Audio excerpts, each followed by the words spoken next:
Someone told them your name, Pike. Private Pike, a threat to national security. Cashiered in the Prime Minister's office this week and sent into the library with a pearl-handed revolver and a glass of whiskey. But it hasn't worked out that way because Private Pike is innocent. That's what I'm here to tell you. If Private Pike were not innocent, he would not be demanding Scotland Yard investigate the leak from the National Security Council in Whitehall. He would not dare be demanding that the police be brought in, because if he had been the leaker of high security information from the NSC as Britain's war minister, he'd be going to prison. Now, when he swore on his children's lives that he had nothing to do with the leak of the information about Huawei and its participation on a truncated basis in the 5G market, I was inclined as a father myself to lean in his direction. But when he demanded Scotland Yard be brought in, I was absolutely convinced, and so I made inquiries, not all of which I can share with you, unfortunately. But I am absolutely convinced that Private Pike has been set up. Now, it's not just because he was becoming a national treasure, demanding that the Royal Navy be armed with paintball guns to fire at Spanish warships getting too close to the Rock, Britain's second last imperial possession in the European continent. It's not only that he dispatched our aircraft carrier with no aircraft to the South China Sea, the clue being in the name. It's not only that he threatened China. It's not only that he told the Russians with the diction and the timbre of Frank Spencer shouting, "Betty!"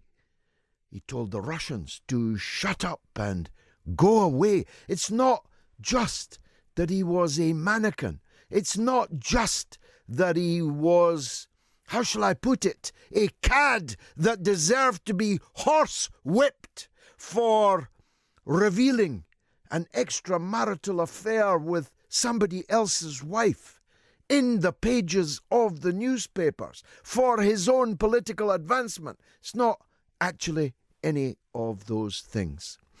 It's because if Gavin Williamson is innocent, that means the guilty are still at large in the National Security Council, at the heart of Britain's national security.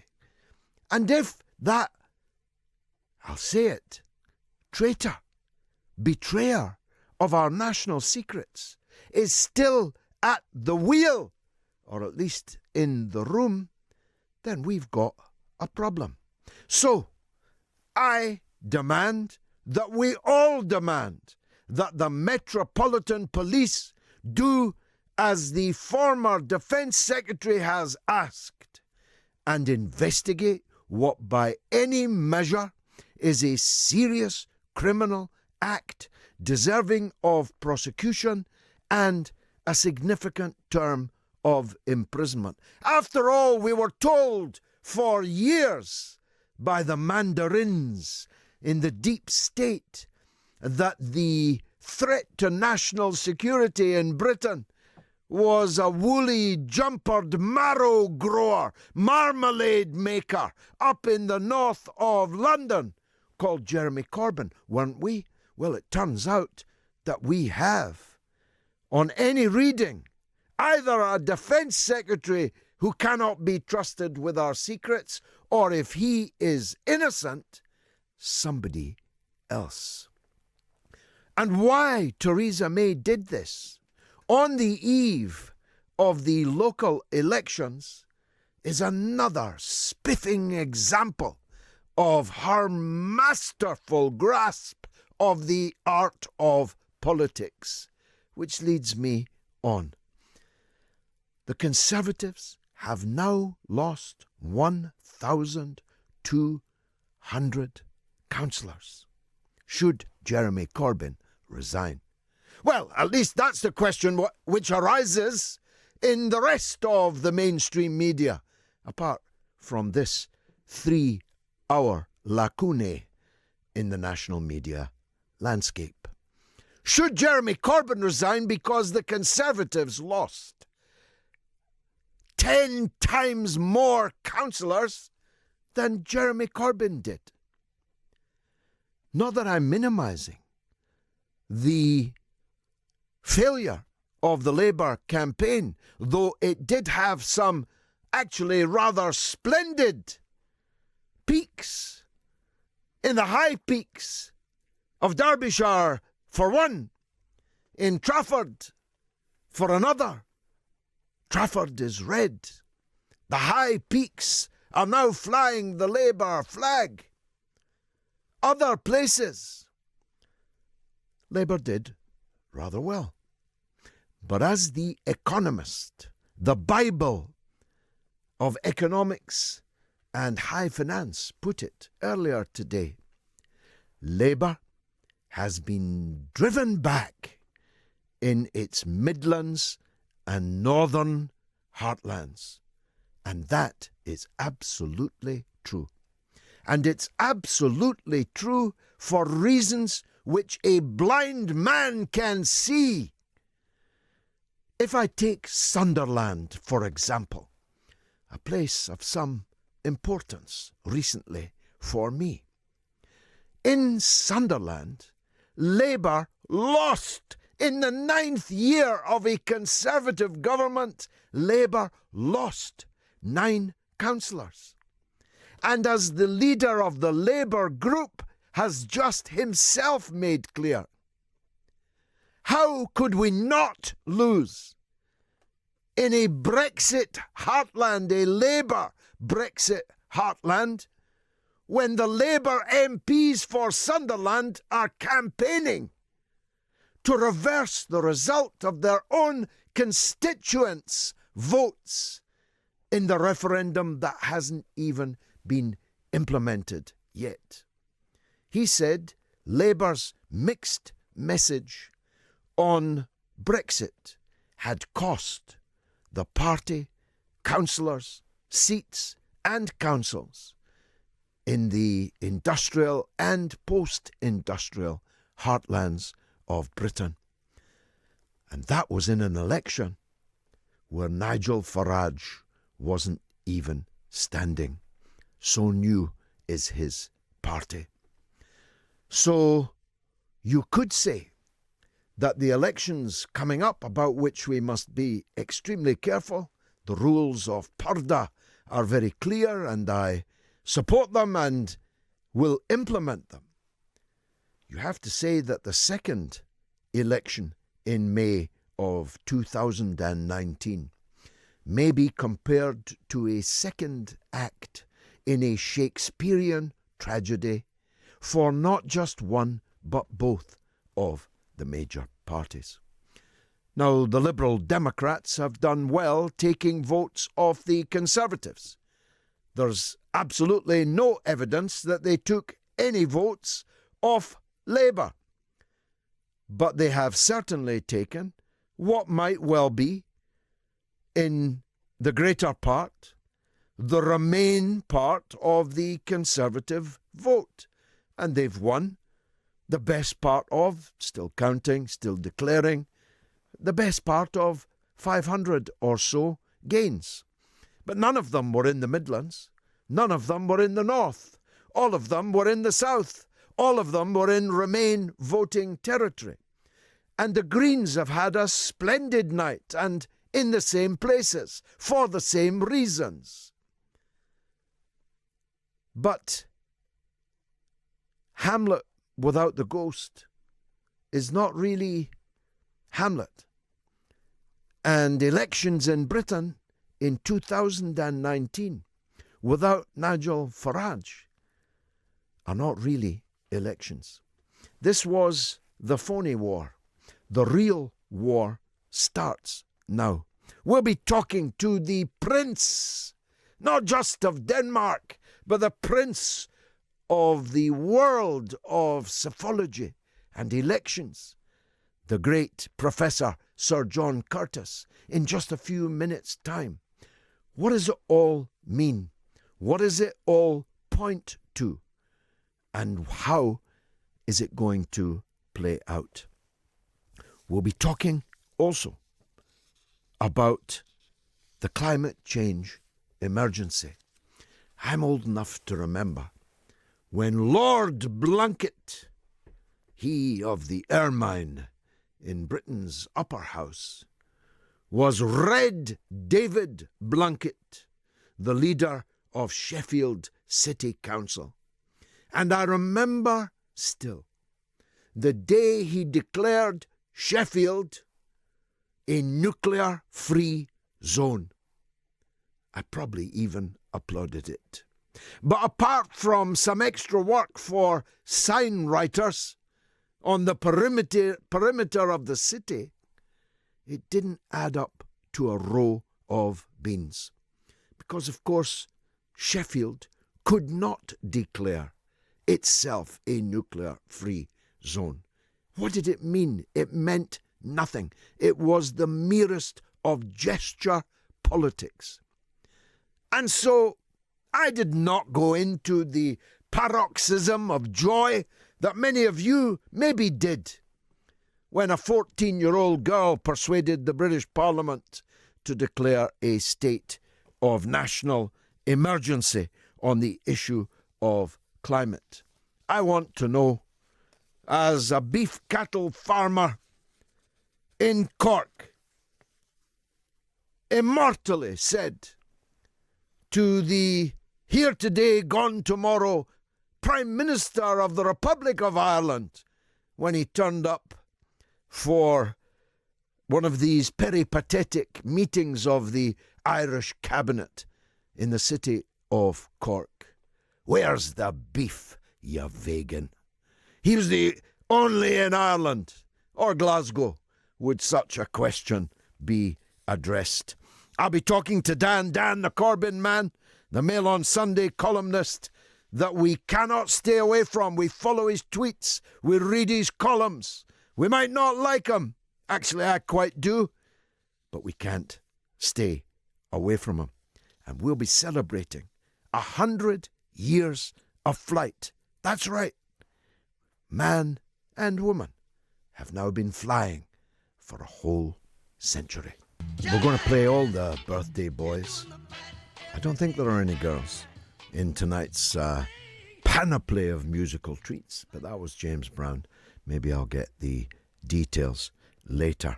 Now, the man who's not just the Prince of Denmark when it comes to psephology, the man who is the master of the psephological universe, the man who understands political numbers and trends better than any other man or woman alive, is our guest now. He's the Professor of Politics at the University of Strathclyde, and I'm very glad that he's fitted us into what has been an extraordinarily busy day for him. Professor Sir John Curtis, good evening. Good evening, George. Now, what's the headline? What's the beef? The Tories lost 1,200 seats. Jeremy Corbyn should resign? The answer to is that the local elections were disappointing and a rebuff in more or less equal measure for both the two largest parties. Now, you're right to say that the Tories lost over 1,000 seats and Labour only lost about 100, but that reflects the difference in the baseline that they were defending. Most of the seats that were being contested in the local elections yesterday were last contested in 2015 on the same day as the general election, when you will remember David Cameron beat Ed Miliband and secured an overall majority. So the Tories were defending a higher baseline than the Labour Party. So that's why you've got the difference in the gains and losses of seats. But when you actually look at the voting performance and you project it to what it might mean so far as a nationwide poll is concerned, you end up discovering that basically Conservative and Labour are roughly neck and neck on 28% each, and that both of them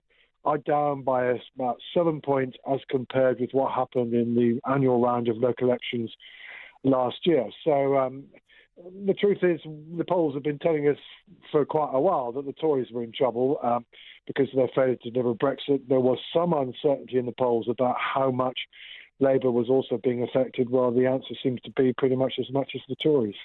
Now, you are the first, I recall, to identify what I think is the big story out of this, which is whereas only a few months ago, both of the major parties were both polling over 40%. Yeah. Now, between them, that from what you've just said, that puts them on 52% between them. The country is out of love with the two-party mainstream political system. That explains the very high abstention rate. These were miserably low polls.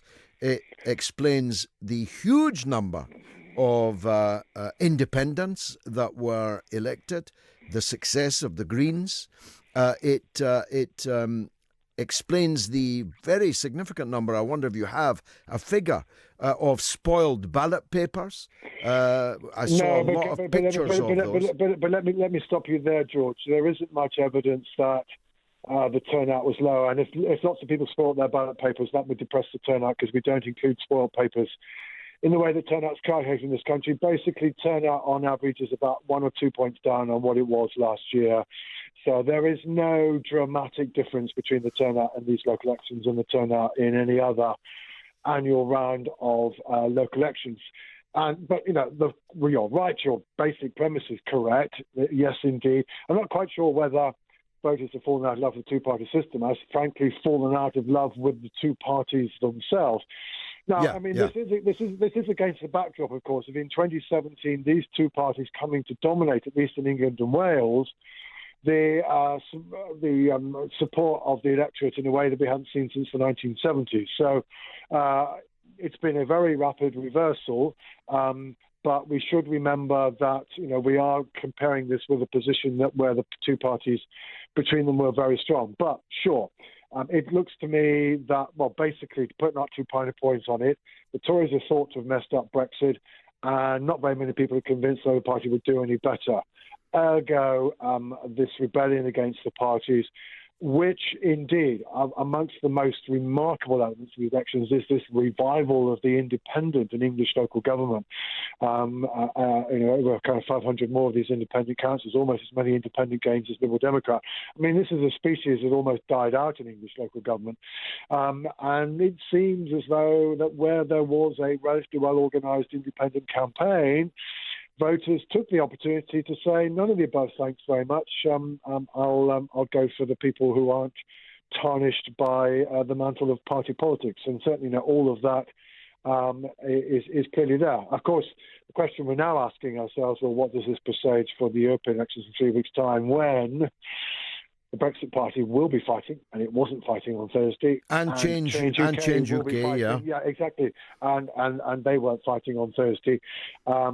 And certainly, if the opinion polls are at all right, it's going to be even more difficult for Conservative and Labour to win over the electorate than it was on Thursday. Yes, I mean, if you think about it, the Liberal champagne corks that are popping this evening might well, in the words of Dan Hodges earlier today, be distinctly premature, because actually onto the field amongst Remain voters is coming the Change UK. That means you can, if you're a Remainer, you can vote Green, Change UK, Liberal Democrat, or depending on where you live, well, actually not depending on where you live, because the overwhelming majority of Labour MEP candidates are also pro-Remain. In other words, the Remain camp is going to be even more divided, whereas the Brexit camp now has its heavy artillery coming onto the field. Yeah, that's undoubtedly a crucial distinction. Again, if the polls are right, Nigel Farage is basically scooping up at least half, possibly slightly more than half of the Leave vote. The Remain vote is scattered. The Labour Party still has the largest proportion, but, for the European elections, maybe not an awful lot more than a third, and then you've got 10% going to the Liberal Democrats, 10% going to Change UK, 10% going to Greens, the SNP north of the border, also hoovering up much of the Remain vote in Scotland. So it is indeed fractured. And of course, certainly, I mean, the difference, of course, is that Nigel Farage basically very, very quickly won the battle for supremacy on the Leave side. The moment his party was formally launched, what had hitherto been a Eurosceptic vote that was evenly divided between UKIP and the Brexit Party moved very, very rapidly towards the Brexit Party. The same thing has not happened on the Remain side. The vote is fractured, and it's not entirely clear that Liberal Democrats will necessarily do as well in the European elections as they did in the local elections. The local elections is the thing their past masters are. One of the things that did happen on Thursday is they restored some of their local bastions of strength, particularly in places where they were in competition with the Tories, which is why I've had some of these really spectacular gains in some parts of southern England. But I'm not quite sure that's necessarily going to translate into the European elections on the 23rd of May. Now, one consequence of all of this maelstrom could very well be that a deal is reached very quickly between Theresa May and Jeremy Corbyn. It's too late to stop the European elections now, I'm certain, but it would at least kill the fox. Well, there certainly is some speculation. I mean, it's certainly more Leave-inclined Labour MPs and indeed many a loyal Tory were arguing that indeed this goes to show that, yes, indeed, voters are fed up with the Brexit impasse and want a deal sorted so it goes off the headlines. Now, whether that's right or not, I mean, we'll remain to see. I mean, I think we should remember that, yes, there's clearly a great deal of frustration out there, but whether or not people want their frustration all relieved in the same way is perhaps another matter. One suspects that some of the people who think that Brexit's a mess are people who would, in the end, prefer us to change our minds. But sure, I mean, the Brexit impasse clearly has done damage to both parties. There is a frustration, and certainly Leave-inclined Labour MPs, many loyal to are going, well, hang on, actually, do we not therefore need to do a deal between us so that Brexit can be delivered? Problem is, of course, we're not sure that either the Conservative or the Labour Party would survive that experience, or whether the consequence would be to fracture both parties seriously in the House of Commons, and a two-party system that already looks a little bit as though it's fragile at the moment could suddenly come to look an awful lot more fragile. And because there frankly is no guarantee that even if the two front benches come to an agreement, they'll be able to take the House of Commons with them. Of course, that would then leave us with a political system that ironically looked rather more European than British, with a very significant number of parties. It might do indeed, and certainly we are, even with what we've seen on Thursday, seen the UK party system fracture, and it's probably certainly going to fracture more on May the 23rd. Yeah, I mean, Brexit is deeply, deeply disruptive. It's divided Conservative and Labour. And again, one of the reasons why both those parties are doing badly is very, very simple. Voters don't vote for divided parties that struggle to maintain their unity on the central question facing the country. Yes, it may well be in the end those tensions prove to be too great for the existing organisation to survive. We've already seen some. I mean, not just because of Brexit, also because of the row about anti-Semitism, but we've already seen, 11 MPs disappear from both Labour and the Conservatives and form a new party. Well, that is maybe only one instalment, and there may be other instalments to come. Final question. I'm grateful for your time, Sir John. The leaders, Mrs. May, quite extraordinarily, was rather successfully heckled at the Welsh Conservative conference today. Perfectly timed, perfectly enunciated. Everyone could hear it. As a heckler myself, I was rather impressed. But the significant thing was that the conference didn't exactly rise up in her defence. As we say in Scotland, her jacket must be on an increasingly sugly nail. Yeah, sure. I mean, yesterday's results did nothing to reinforce the Prime Minister's position. If the polls are right and the Tories really are facing disaster on May the 23rd, And if there is no sign of her being able to get a deal either with the Labour Party or through some indicative votes in the House of Commons, there's no immediate obvious prospect of being able to get a deal through, then the pressure on the party and on her to remove her and over the course of the summer seek a new Prime Minister will be very strong. Of course, one consequence of that may well be that, let's say a new Prime Minister is in position by September, they'll discover they've got very few weeks left until we are meant to be leaving the European Union, and they'll be wandering off and asking for another extension, question mark. And Jeremy Corbyn? Well, I mean, the honest truth is, George, is that having, become rather remarkably a rather popular politician very quickly during the 2017 election, pretty much all of the popularity that he gained in 2017 has gone, at least so far as the polls are concerned. I suspect that history will judge that Jeremy Corbyn is a brilliant campaigner, but not so effective at the arts of party management. The trouble is that the arts of party management need to be sustained over 365 days a year, whereas the arts of campaigning are largely concentrated into the limited periods of election campaigns. And that, in the end, may prove to be Mr Corbyn's undoing, so far as being able to persuade the electorate to vote for the Labour Party. I mean, it has to be said that, this is now the fourth set of local government election results under Jeremy Corbyn's leadership in which the party's performance by at least the historical standards of opposition parties has been rather less than impressive. Professor Sir John Curtis, Professor of Politics at the University of Strathclyde. Thanks very much for joining us. Now, talking of hammers, Dan Hodges is on the line. You can't miss him. You don't want to miss him. Whether you agree with him or not, he's a bit like me in that respect. You got to listen to what he's saying. You got to read what he's writing. And he's with us now, Dan Hodges from the Mail on Sunday. Dan, welcome back. Thank you. As ever. Now, who got the biggest hammering here? The party that lost 1,275 seats, or the party that lost 83? I think they both got an equal hammering politically. Obviously, disastrous results for Theresa May, but we were all expecting them to be disastrous results for Theresa May. And frankly, we're coming very close now, I think, to the end of the May premiership anyway. So in that sense, whilst they were, as I say, terrible results for Theresa May, that was factored in. I think they were equally terrible results, but for a different reason for Jeremy Corbyn. The Labour's, the Tory failure, if you like, only serves to magnify Labour's failure. With the government, we can only call it a government at the moment in the loosest possible sense. The government entirely failing to govern. It was only, 48 hours ago we had the Defence Secretary sacked by the Prime Minister for allegedly sort of putting the security of the nation at risk.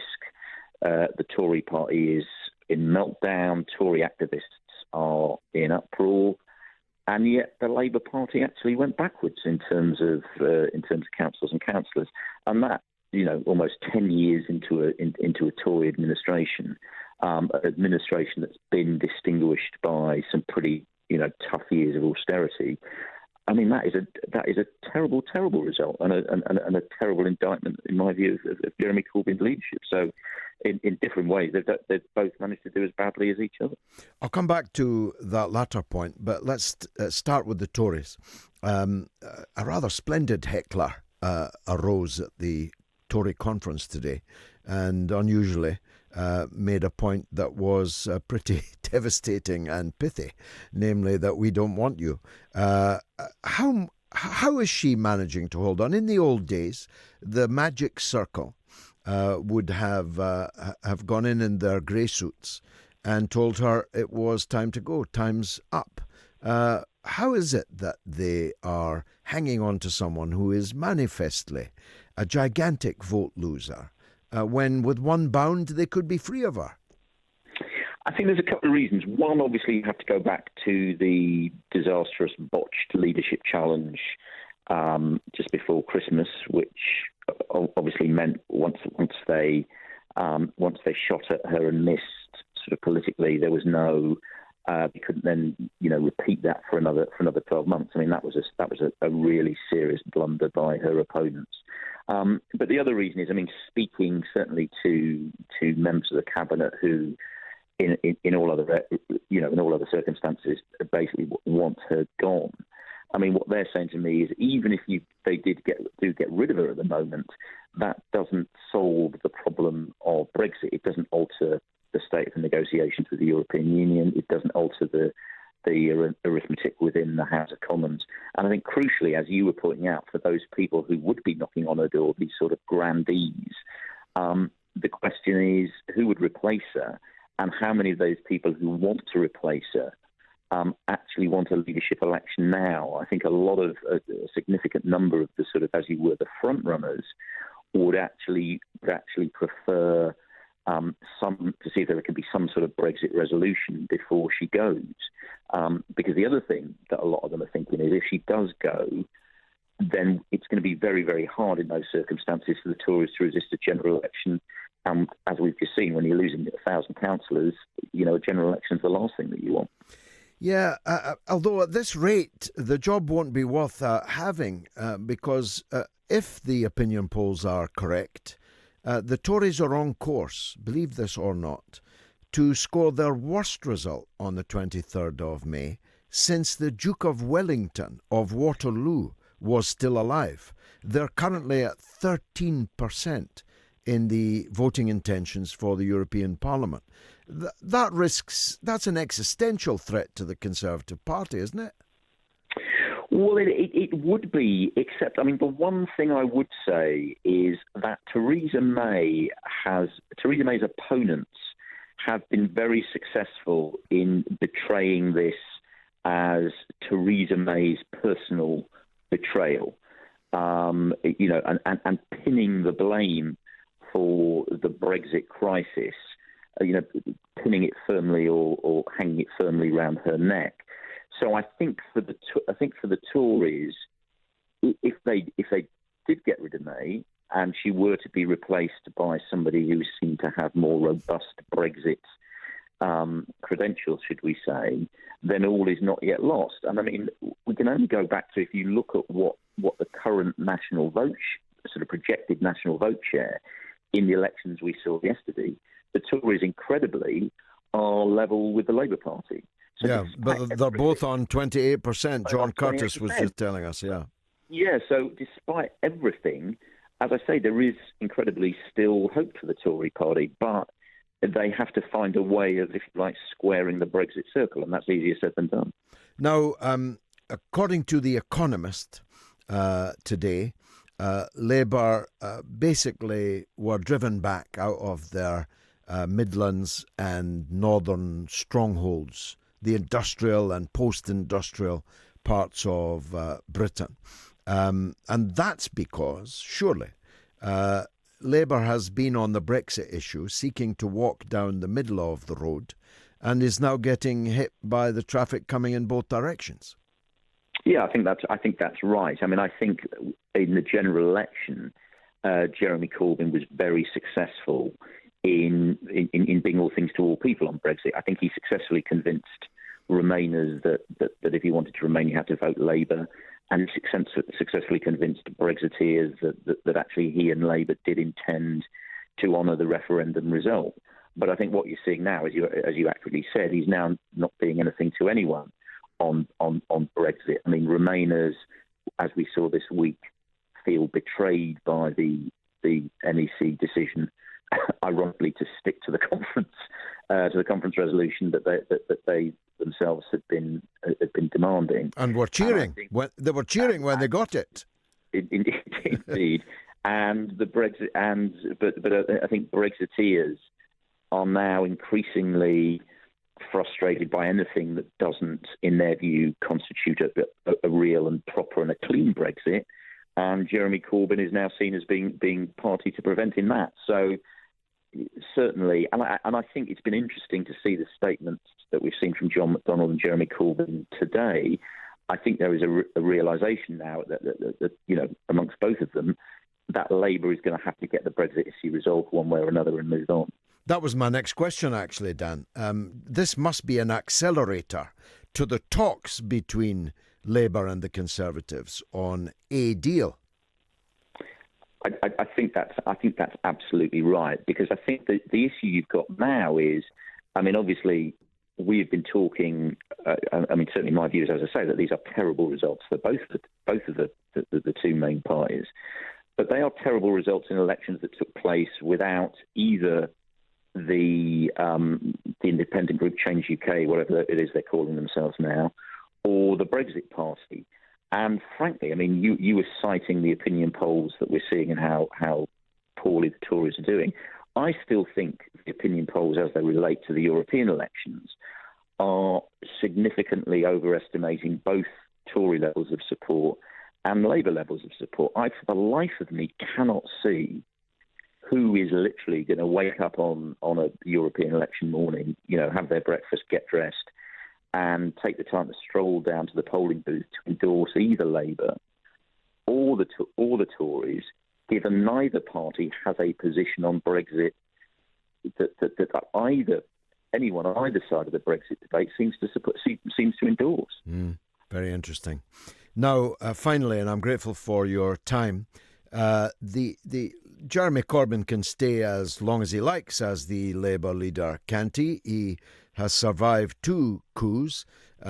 Some, by no means all, of his enemy within have departed to Change UK. I suspect that Tony Robinson, the actor, is probably destined in that direction also just today. So as long as Corbyn wants to stay as Labour leader, he stays, doesn't he? I think so. The one caveat I would put on it, though, we are, a very, very long way now from the heady days of Jeremy Corbyn and the Jeremy Corbyn insurgency and the surprisingly good election result. I think whatever your views on him, and obviously we have very different views, I think that sort of that Corbyn mania, in that sense that Jeremy Corbyn was plugging into a moment, the Glastonbury sort of embrace, if you like. I do think that has gone now. I think that bubble has burst.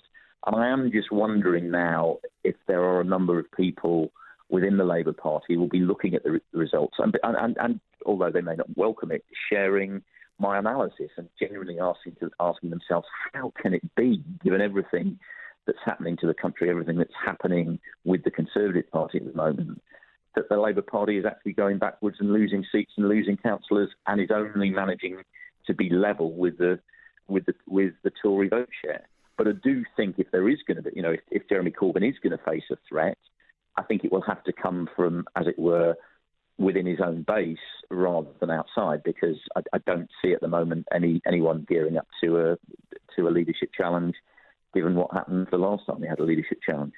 Now, I need to tell you finally, Dan, when I was being interviewed on television, American television, earlier this evening, and the host said, let me give you a quote from Dan Hodges of the Daily Mail. I braced myself. For something I'd have to violently disagree with. But it turned out I was able to say I entirely agree with that. And it was your point that the uncorking of the champagne bottles in Cowley Street, if they're still there, of the Liberal Democrats on their performance yesterday is distinctly premature, isn't it? Because in the Euro elections, Change UK, the Greens, Labour to some extent, the Liberal Democrats are going to be... There's like 5 options to vote for if you're a Remain supporter. So maybe they should be careful the amount of self-glorification that I just saw Sir Vince Cable indulging in earlier this evening.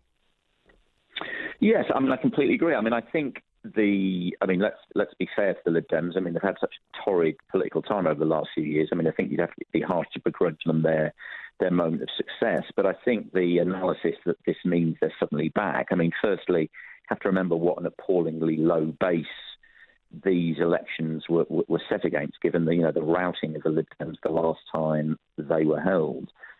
And as you said, I mean, I think what we saw in the huge surge in support for independent parties, as you touched on the Greens. I think these elections really were a plague on both your houses to the two main parties. But as I said, the two sort of new political forces, the Brexit Party and Change UK, weren't even standing, and so we're going to have to wait and see how they do in the European elections. Might well be the second act of a Shakespearean tragedy. You'd have to have a heart of stone not to laugh, if I may mix the literary metaphor. Dan, thanks very much indeed for an excellent contribution to the mother of all talk shows. Let's take some messages. Here's an SMS, no name. Amazing the vast majority of Brits voted Brexit. Well, a third and not Scotland, Ireland and London, yet the two main Remain parties, Lib Dems and Greens, won. That's not actually strictly speaking true. Charlie Fay Culross, gorgeous here, loves talking about English constituencies. One thing is guaranteed though, he will never ever mention all the 32 Scottish council areas that voted to remain in the EU. Why is that, gorgeous? Well, Charlie, maybe because there were no elections in Scotland yesterday and we're discussing them. Nice try. No cigar. Charlie Fay Culross.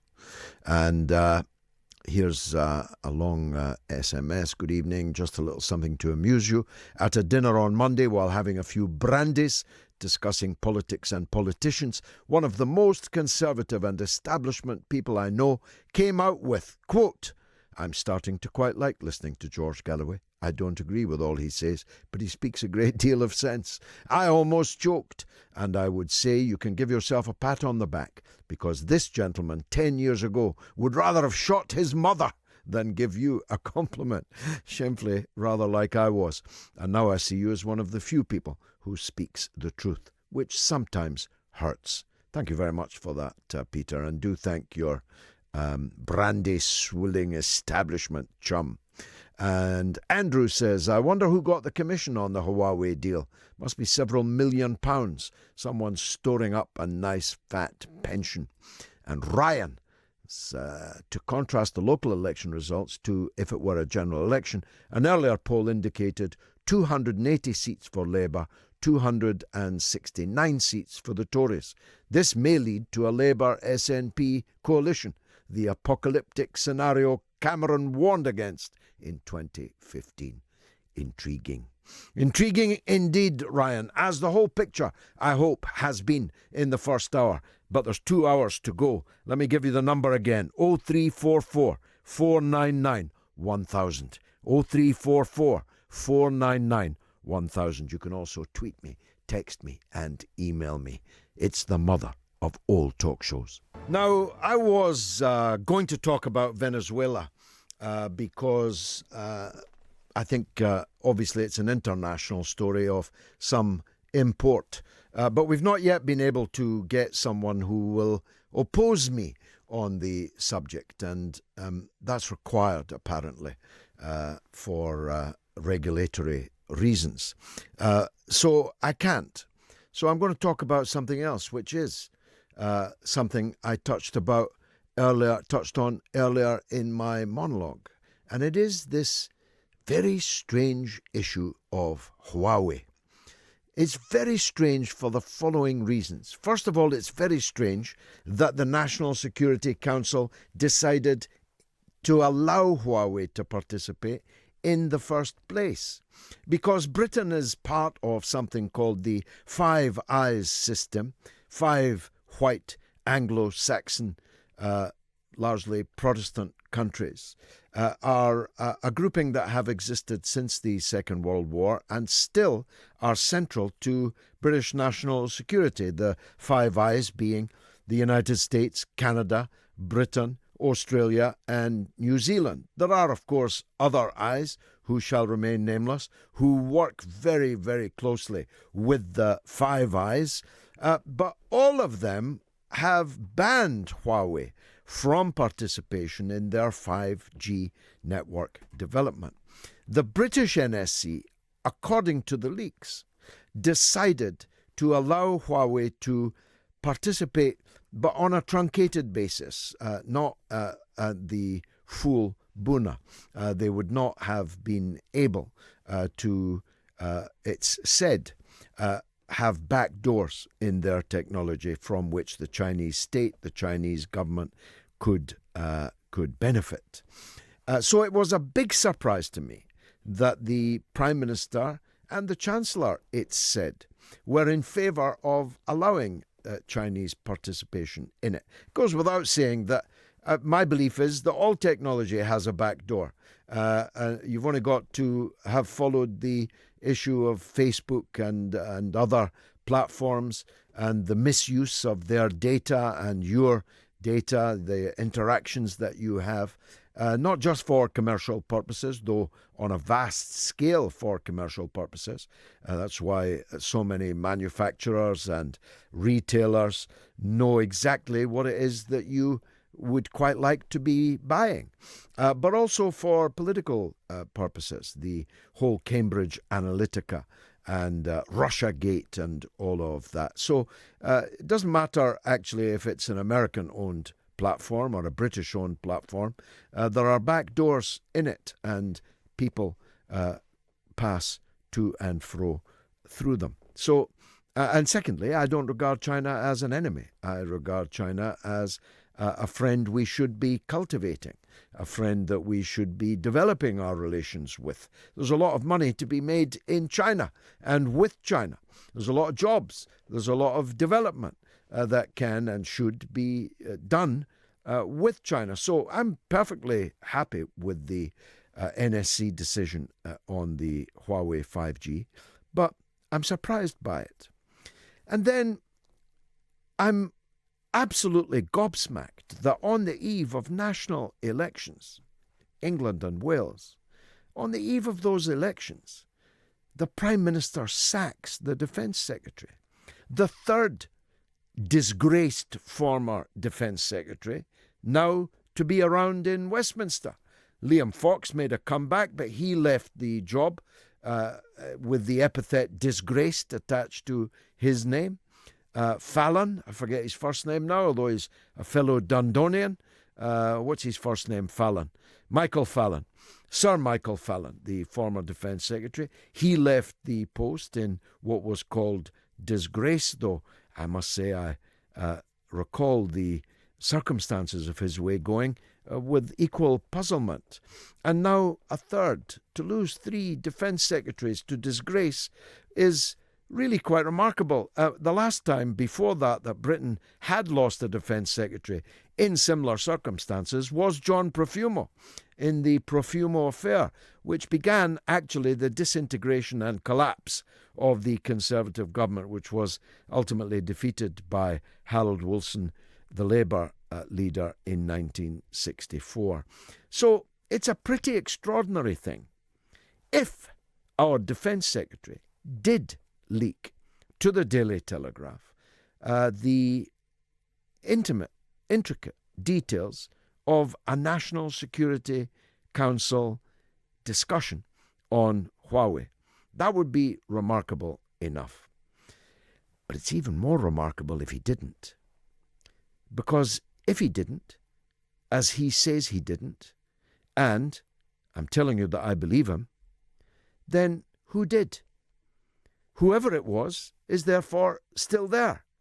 Whoever it was is still sitting on the NSC, a proven leaker of national security information is still there.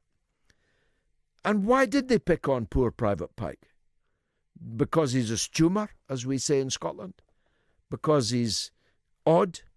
Because he's Frank Spencer? Because he's Private Pike? Was he just dispensable? Or was it something else? Is something else going on here? I'm curious about that, aren't you? I want to know about that, don't you? And I'm a little bit surprised that the rest of the media isn't. Perhaps now that the elections of yesterday are over, they'll pick it up.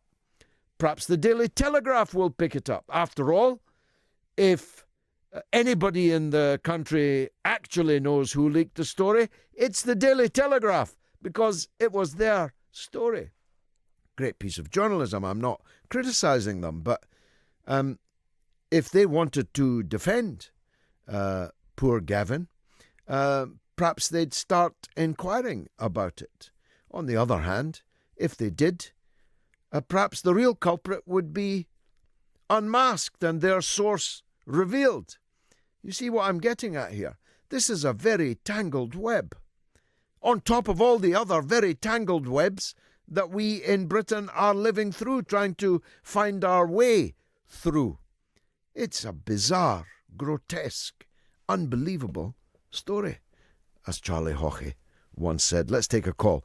This time from James in Oxford. James, go ahead. Hi, well, first of all, it's pretty good with Tories losing 1,200 or whatever it is. It's now 1,275. Marvellous. Well, there you go. I mean, pretty good. However, you do have to say that Labour councillors really have to shape themselves up a bit. With 9 years of austerity, and they're constantly voting for cuts. And also, the leadership have to share a little bit of the blame of not coming clean about all this Brexit stuff.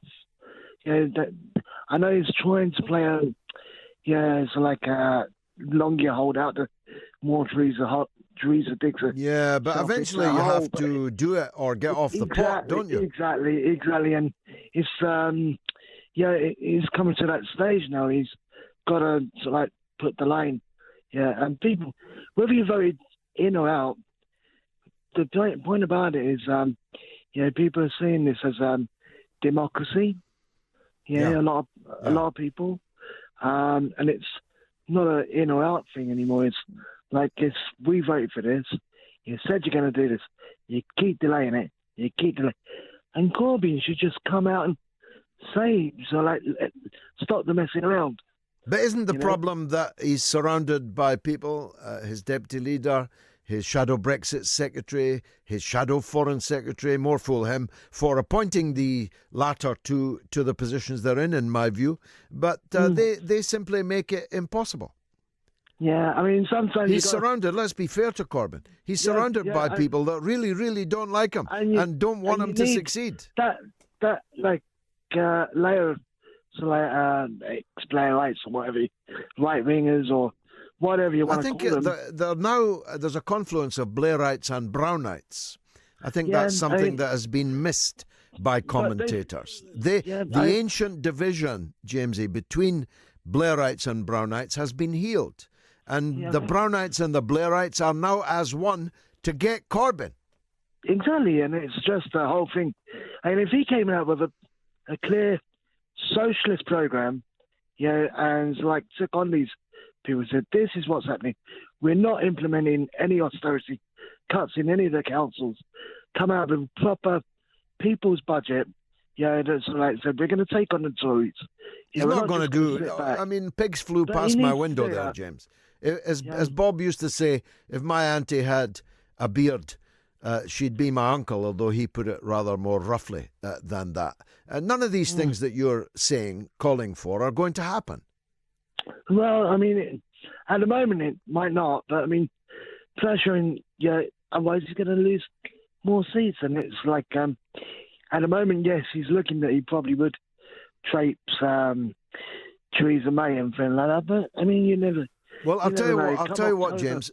In the last poll on the European elections, the Brexit Party were at 30%. This is a party just, I think, 3 weeks old. About general election. Yeah, Labour on 21, and the Conservatives on 13.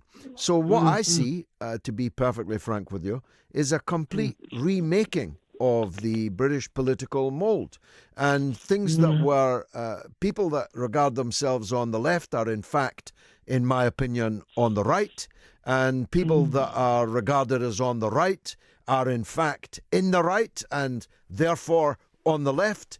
I think that all kinds of things are changing here, and our vocabulary and ontology has to change also. Thanks very much, James, for your call from Oxford. Let me go on to some more messages. Terry Eaton says, George, as usual, a marvellous opening statement. The Labour Party now needs to get rid of all the MPs who do not want democracy. We voted leave, and if they won't implement that decision, we will continue to lose support from the electorate. Shame on them. Now, my good wife has just told me that Moats is trending on Twitter. Why are we trending on Twitter? About what? I hope it's good news. Ryan says, Corbyn must rein in the People's Vote, fifth column, alienating Labour's Brexit voting working class base. But with Lib Dems picking off their local councils and Farage gunning for their Leave voters at the Euros, May is annihilating her party. What do you think on all of this? 0344 499 1000. 0344 499 1000. Or you can tweet me at George Galloway at Talk Radio. And you can email me through the website at talkradio.co.uk. Or you can text me. Text the word talk and your message to 87222, though that will cost you 25 pence plus normal charges. Now, my next caller is in Long Beach, California. I wish I was. Rashid, welcome to the show. Thank you, George. I wish you were here with me, too. Thank you, my dear. That's a very nice thing to say. Tell me, what would you like to talk about? Well, George, I just wanted to point out, at least in my opinion, I think Brexit and the election of Donald Trump have been a good thing. And from my point of view, because they've exposed these non-democratic elements in both of our respective governments who really don't give a fig of what the people think. And so from that, they're just finally seeing that out in the open when it was always kind of like a hidden or seemed like a mysterious message. It's good to have that exposed so everybody else can understand it and see it, the degree to which they would go after someone who's not one of their own. Well, I think that's brilliantly observed. I couldn't have put that better myself. Trump, for example, he's US power without the makeup, isn't he? He is the naked example of the man with the very large stick who doesn't even bother to put lipstick on it. He just hits you with it, or threatens rather to hit you with it. Hillary Clinton, on the other hand, she would have had the makeup, literally and metaphorically. The Brexit decision is exactly as you describe it. It is the people having a moment in which they had the chance to reject their own lived reality, to say, this is not working for us. All the things you claim for the status quo don't apply to us. All the things that make you enjoy your comfortable lives, we don't have. And so both were, and they occurred at the same time. And by the way, Rashid, I predicted both of them. I predicted on air that Donald Trump would win for many months before he did. And I predicted that Brexit would win when virtually no one else believed that that was going to happen. Because it's true, Rashid, that the lived reality of the majority of people in both of our countries is such that they reject it. The people reject it. They don't want it. And that's a contagion now that's going across Europe.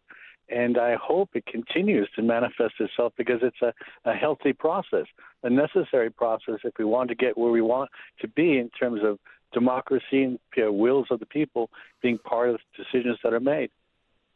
Now, are you a regular listener, Rashid? Are you listening online?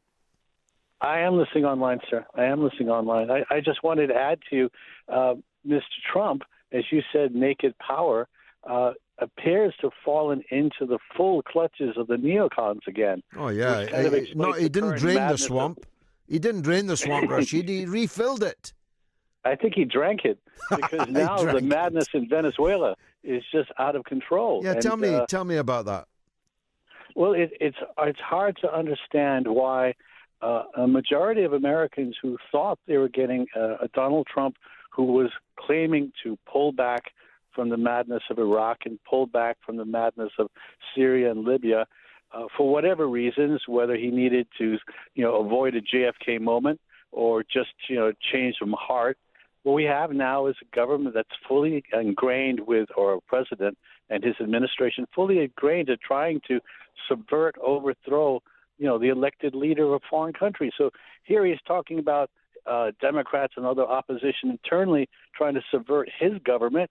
He's openly doing it to another government and is brazen about it, just as all the previous presidents we've had have done the same thing, except they did it with the lipstick and makeup, which you just described. Well, the so-called left in the Democratic Party, in paroxysms of rage about supposed Russian interference, which turned out to be a few Facebook ads and not from the Russian state at that, in the US presidential election, they have metamorphosed, still calling themselves Democrats and liberals and even left-wing, into a salivating mob, desperate to get their hands on Julian Assange, desperate to overthrow the president of Venezuela, desperate to embrace the FBI and the CIA and the deep state that used to spy on them and destabilize them for decades. This is what I mean, Rashid,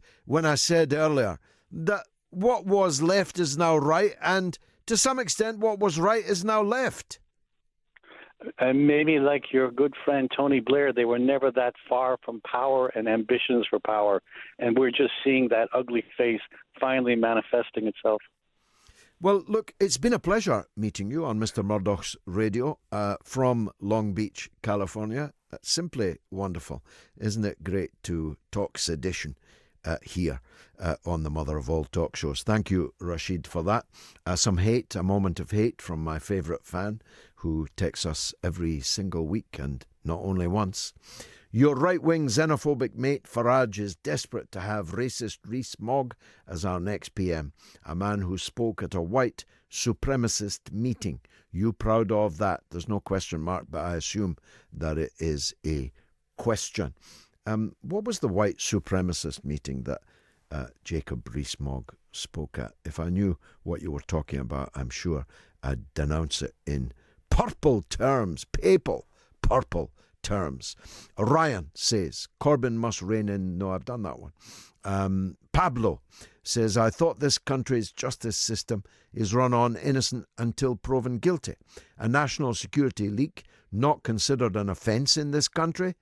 Question mark. Can it be forgotten by uttering the words matter closed without an investigation by the Prime Minister? It's exactly my point, Pablo.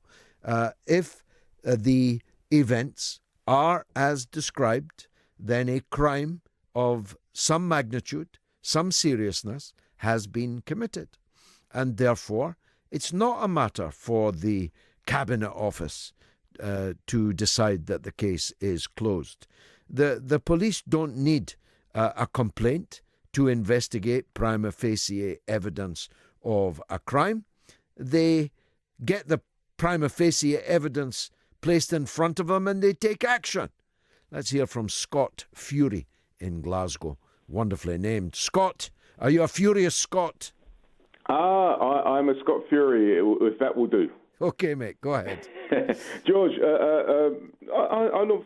I've been following you for years and pretty much always agree with everything you say, which is like a really boring call for starters. No. But I mean, I knew there was a but coming. Yeah, I was sure there is.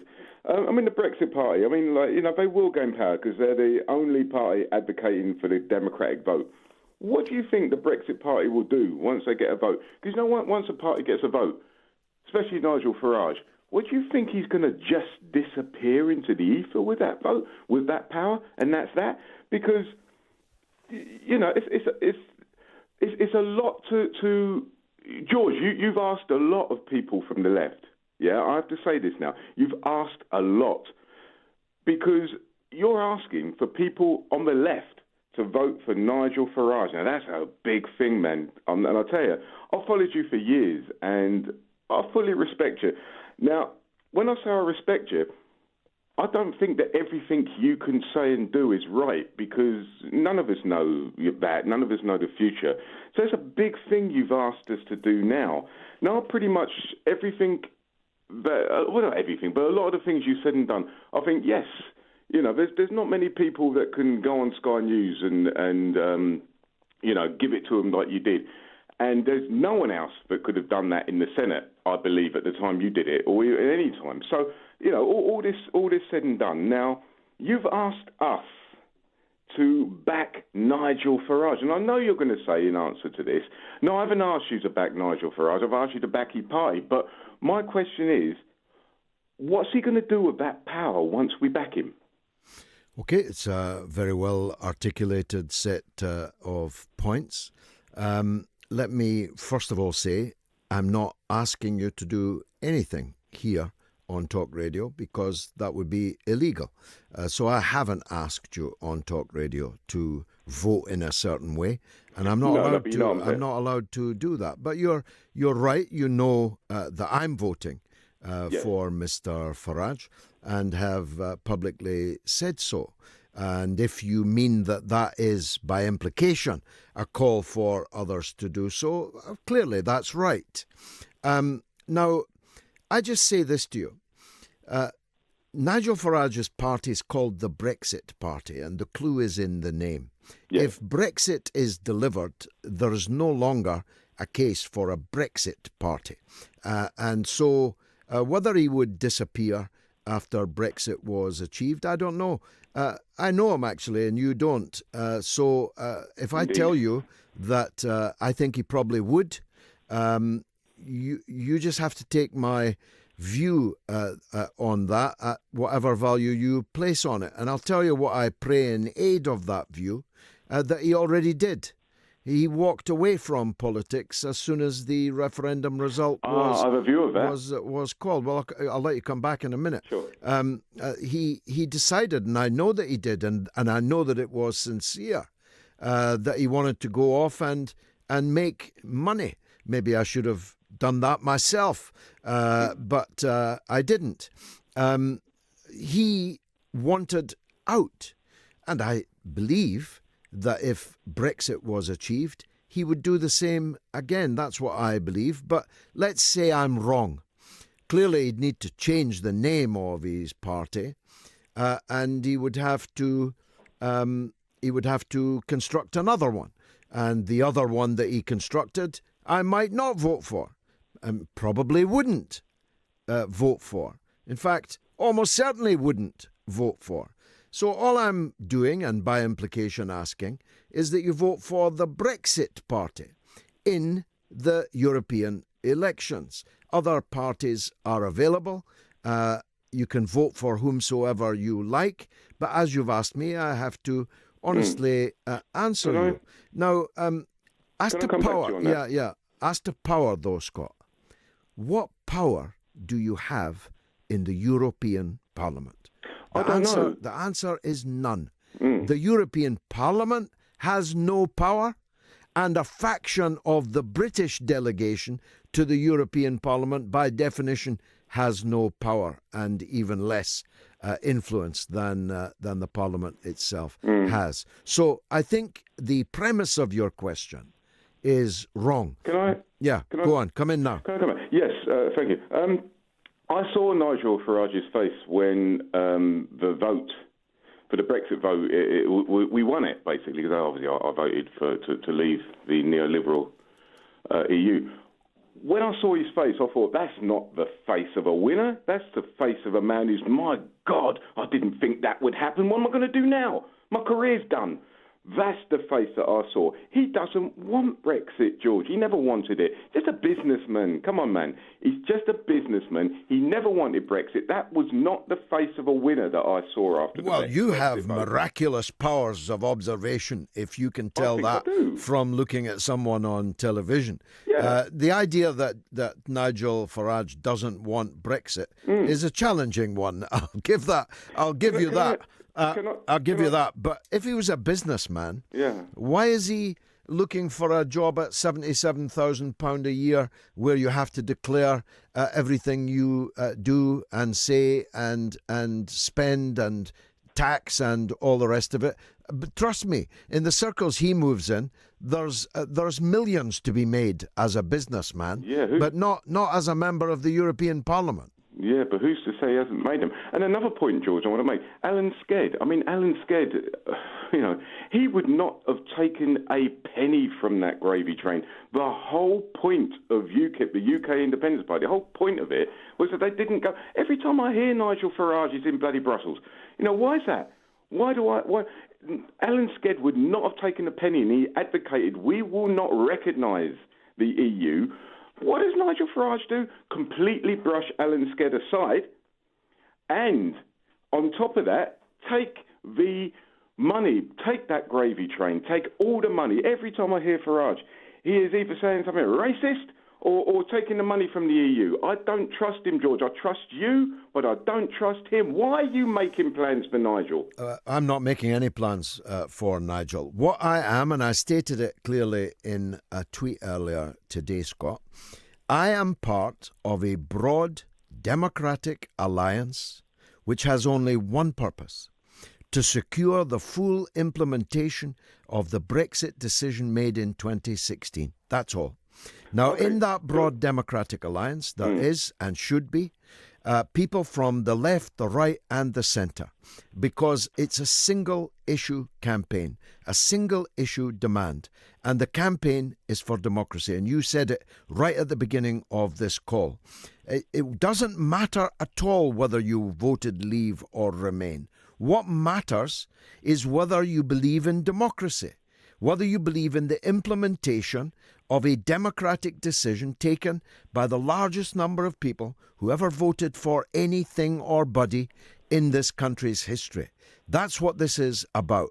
And if that's not a reason for a broad democratic alliance of people of all political persuasions to come together for that objective, I cannot imagine I cannot imagine any other issue that would require it. Can I come in? Yeah. All of your words, I agree with. Yes, if this vote, this democratic vote, gets denied, the implications will be massive. Yeah, they already are, Scott. They already are, George. Yes, I agree. And I say it again. I mean, it makes boring radio for me to continue to big you up and all that. But I've not seen. I'm going to say I've not seen any politicians I admire so much as yourself, Jeremy Corbyn. I do, because I mean, this is a man that has taken arrows in his front and his back and his side and everywhere he can. So I'll put Jeremy Corbyn up with that, and obviously Tony Benn. But I would put the three of you in the biggest politicians I've ever seen, the people that I could admire the most. But now this is why I say, why, George? Well, I hope you think I answered it. Let me finish. Why are you backing this man Farage? Because yes, he will. Or he will pretend to, this is my point, he will pretend to back the Brexit vote. Why are you backing him? I still don't get it. First of all, because I don't believe he's pretending. I believe he genuinely believes in Brexit. Secondly, he's here today, gone tomorrow, like we all are. Oh, come on. No, he's here today, gone tomorrow, like we all are. And I don't believe that he would continue in politics once we had Brexited. Oh, come on, George. But if I'm wrong, then he and I will be, our paths will part. He believes in things for the future of Britain after Brexit that I don't, and vice versa. But I've got to take issue with another of the points that you make. Sure. If it were not for Nigel Farage, we would never have had a referendum. And if we had a referendum without Farage, we would never have won it. And without Farage, we would never be able to defeat the political establishment that is trying to frustrate it, because he's popular across the political spectrum amongst working people, middle-class people, upper-class people, left, right and centre. And if you don't know that, you need to get out more. It might not be as true in Glasgow although I think it's probably truer in Glasgow than you think. But it's certainly true in the circles in which I move. Where do I move? I move in the working class, in Liverpool, in Manchester, in London, principally, but also I'm out and about all the time. I travel the country. I meet thousands of people. And I'm telling you that Nigel Farage is popular in parts of the country that you and I could never reach. Last George? word to you, Scott. Yes, George. He's popular because the Daily Mail is popular. The Sun is popular. All them racist papers are popular. That's why he's popular. Our paths have just crossed, or our timelines have crossed, where we happen to both agree on one issue. The stars have kind of aligned, or the unstars are kind of aligned on this Brexit thing. Mm. But the only reason that Nigel Farage and his racist views are popular is because the Daily Mail's popular, the Sun's popular, the bought-up media by the billionaires. But I thought you were a supporter of Brexit. That's why it's popular, George. I thought you were a supporter of Brexit. Why are you caricaturing? Why are you caricaturing support for Brexit to be association with all those things? I'm not caricaturing that, but I'm saying the reason for Nigel Farage's popularism is because of the Daily Mail. Nigel Farage says he wants Brexit. I don't want to go on that again. But Nigel Farage, okay, let's go for Nigel Farage wants Brexit. I don't think he does. Anyway, there you go.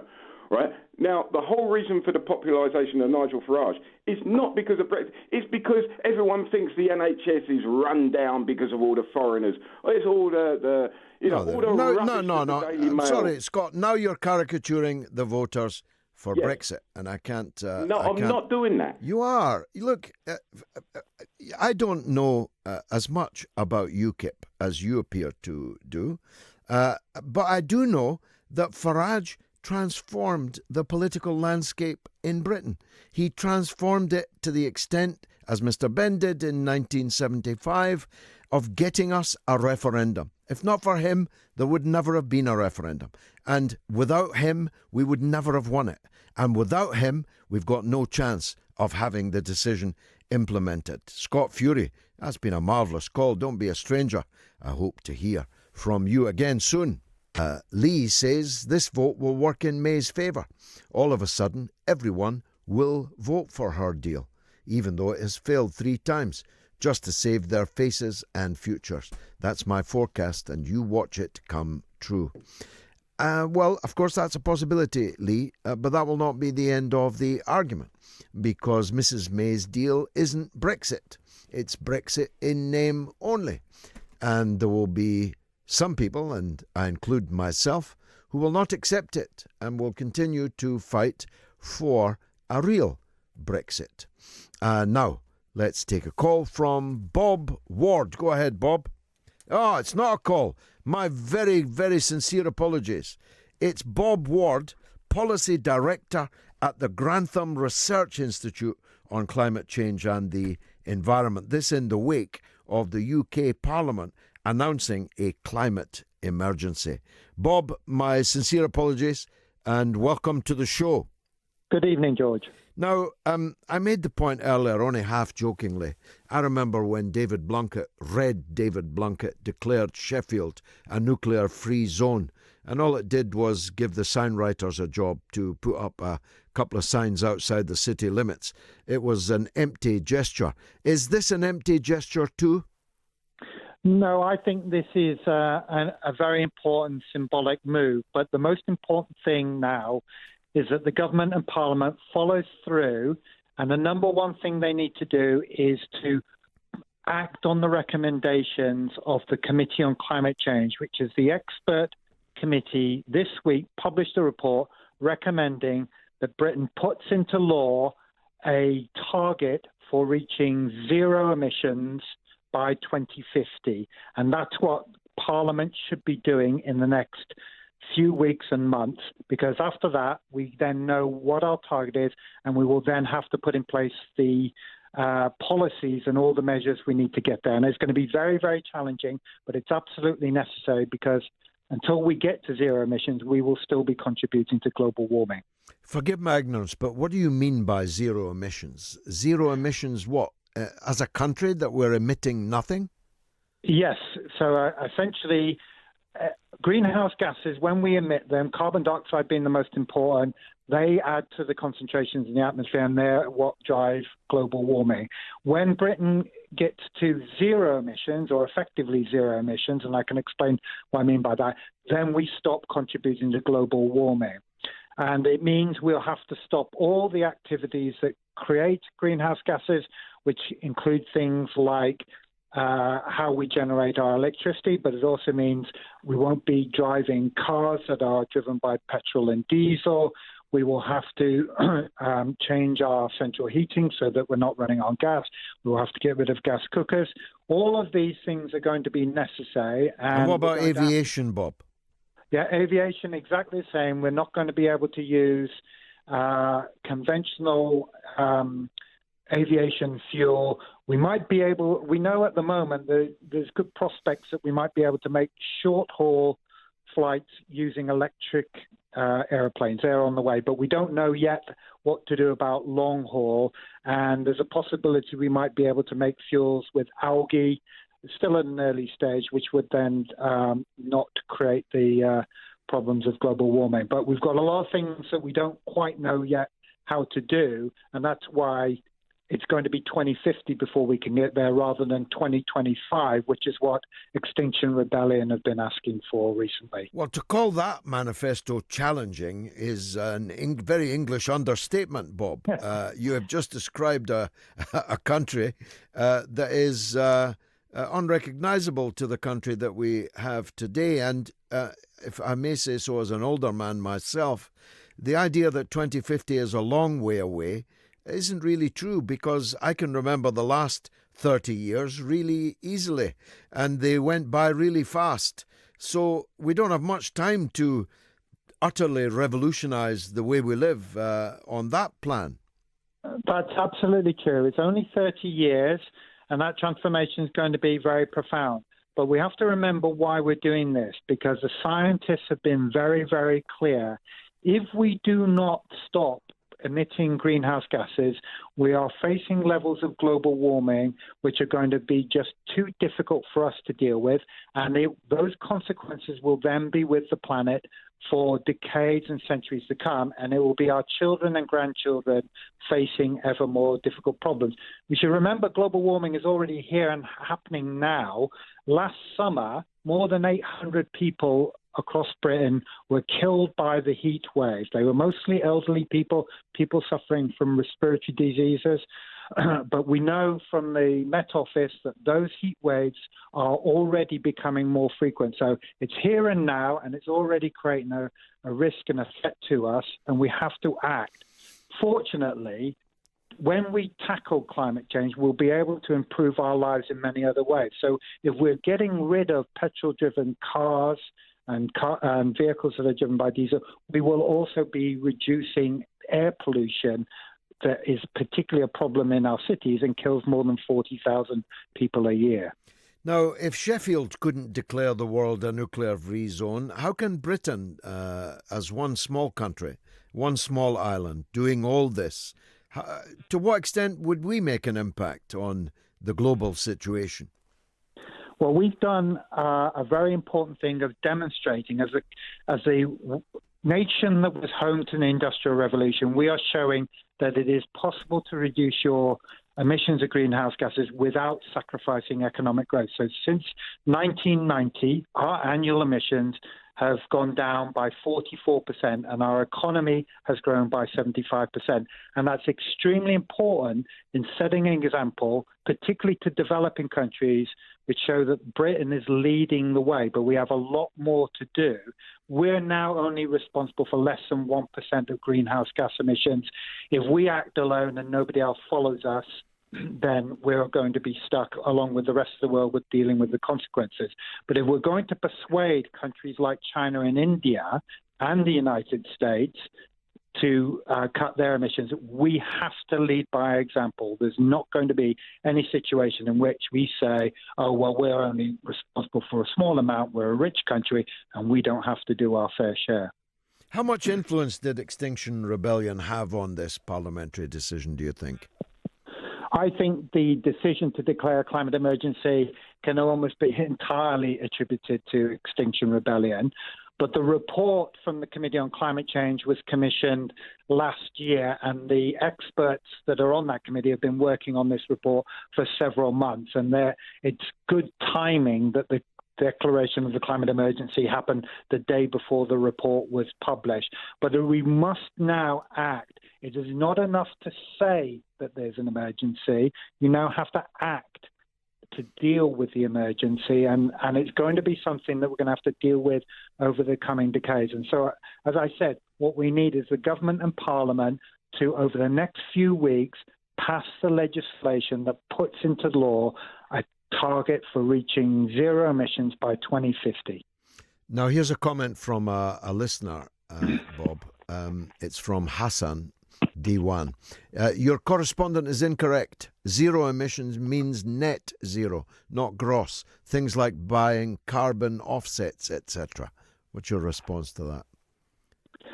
Yeah, so he's right that it's net zero emissions. So what it means is we'll have to cut our emissions as much as we can, but there might be some areas where we can't get to zero. So, for instance, livestock produce methane, which is a very powerful greenhouse gas, more powerful than carbon dioxide.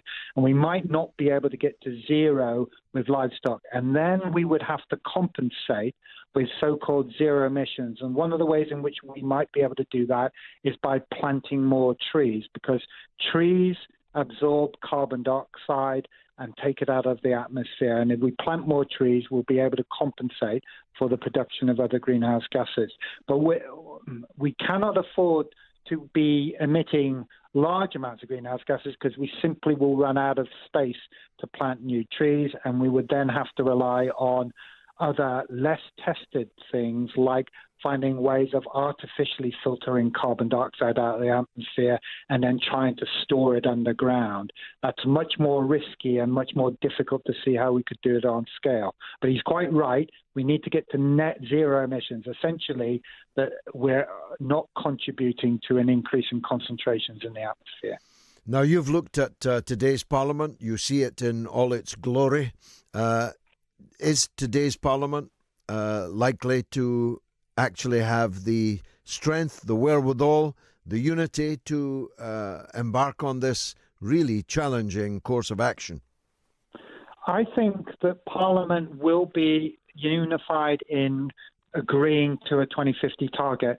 We set some targets back in 2007 and created the Climate Change Act, and that piece of legislation passed with only 5 MPs voting against it. And I get the sense from the debate this week in Parliament and generally from listening to politicians, there are very few politicians now who believe the line that climate change deniers are spinning, that it's not humans. And I think most people recognize now that we have to act. But we will face a big political discussion about the best ways of tackling it. And, for instance, how soon we can practically phase out, for instance, diesel and petrol cars, and what the best way is of doing this. Because the secret here is not about just reducing emissions. We've got to do it whilst keeping Britain going and without causing hardship and deprivation for everybody. We've got to do it whilst we continue to prosper and improve our well-being. It's a terrific discussion. Thanks for that, Bob. Bob Ward, Policy Director at Grantham Research Institute on Climate Change and the Environment. A pretty high-class show, I think, tonight. Great guests, great talk, great callers. 0344 499 1000 if you want to join them. If you're a first-time caller, your call will be prioritised. If you're a woman caller, your call will be prioritised. If you're a caller who disagrees with me, your call will be prioritised. Let me go through some of the paperwork that's come my way. Philip Dunn says, zero emissions. We emit CO2 when breathing out. This lot are a joke. Get Piers Corbyn on. Well, we've had Piers Corbyn on more than once. Your vegan coach says, sorry, missed the beginning of your environment guest. I didn't hear if he mentioned the fact that it's animal agriculture that is the prime driver behind all forms of environmental destruction. I hope he did. And Lizzie says, I think the local elections are pretty unrelated to either the EU elections or a general election. And Scouser Larsky says, fantastic that Dan Hodges is saying that the Corbyn bubble has burst.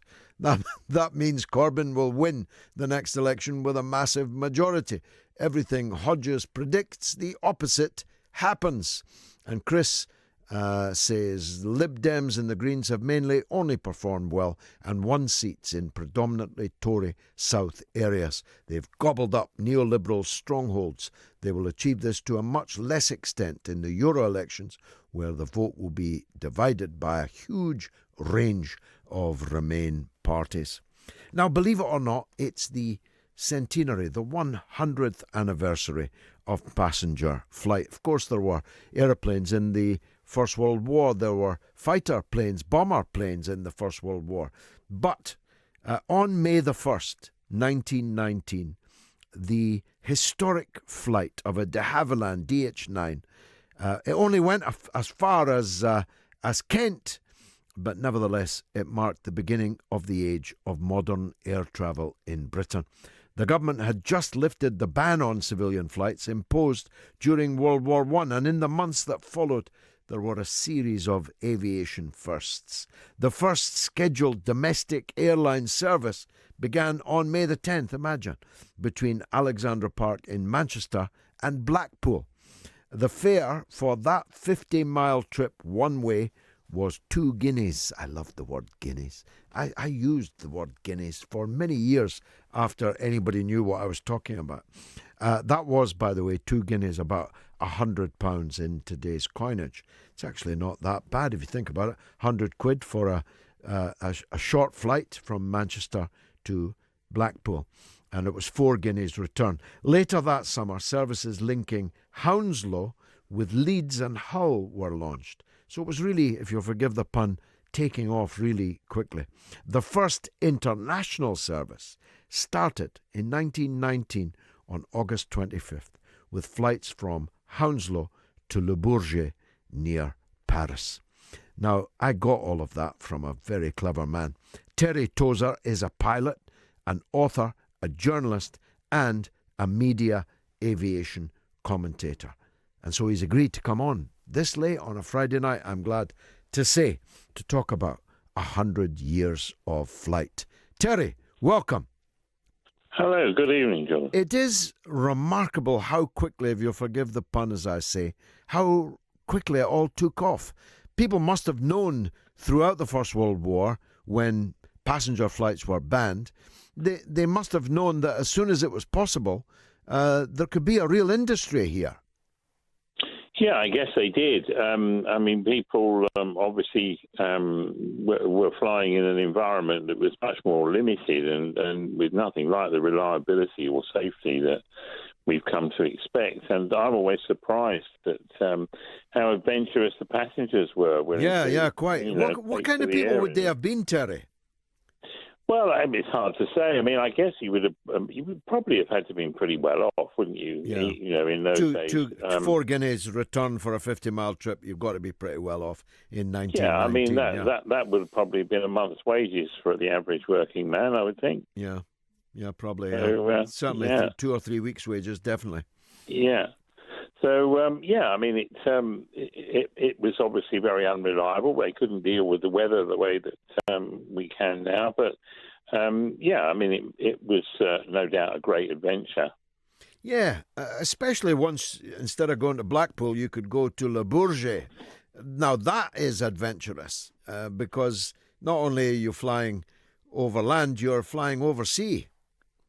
Absolutely, and foreign travel wasn't normal for everybody. I mean, I guess the people that had been in World War One, were some of the few that had actually been to another country. I mean, obviously we know that there have been the empire routes in the interwar years, but this was pretty impressive stuff. I think small aircraft.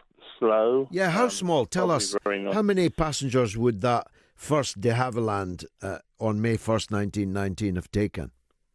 Well, the Rapide, I think, probably held 6 or 7 people. I'm not familiar with that particular make, but yeah, they were small. I mean, some of the commercial flights that started it all off were carrying 2, 3, 4, 5 people.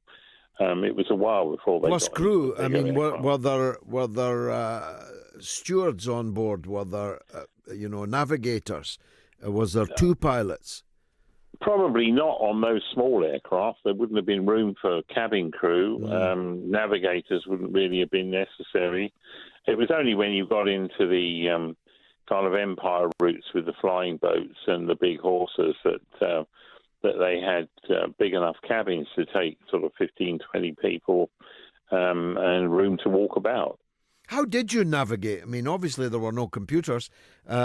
So, I mean, did you have a map spread out in front of you?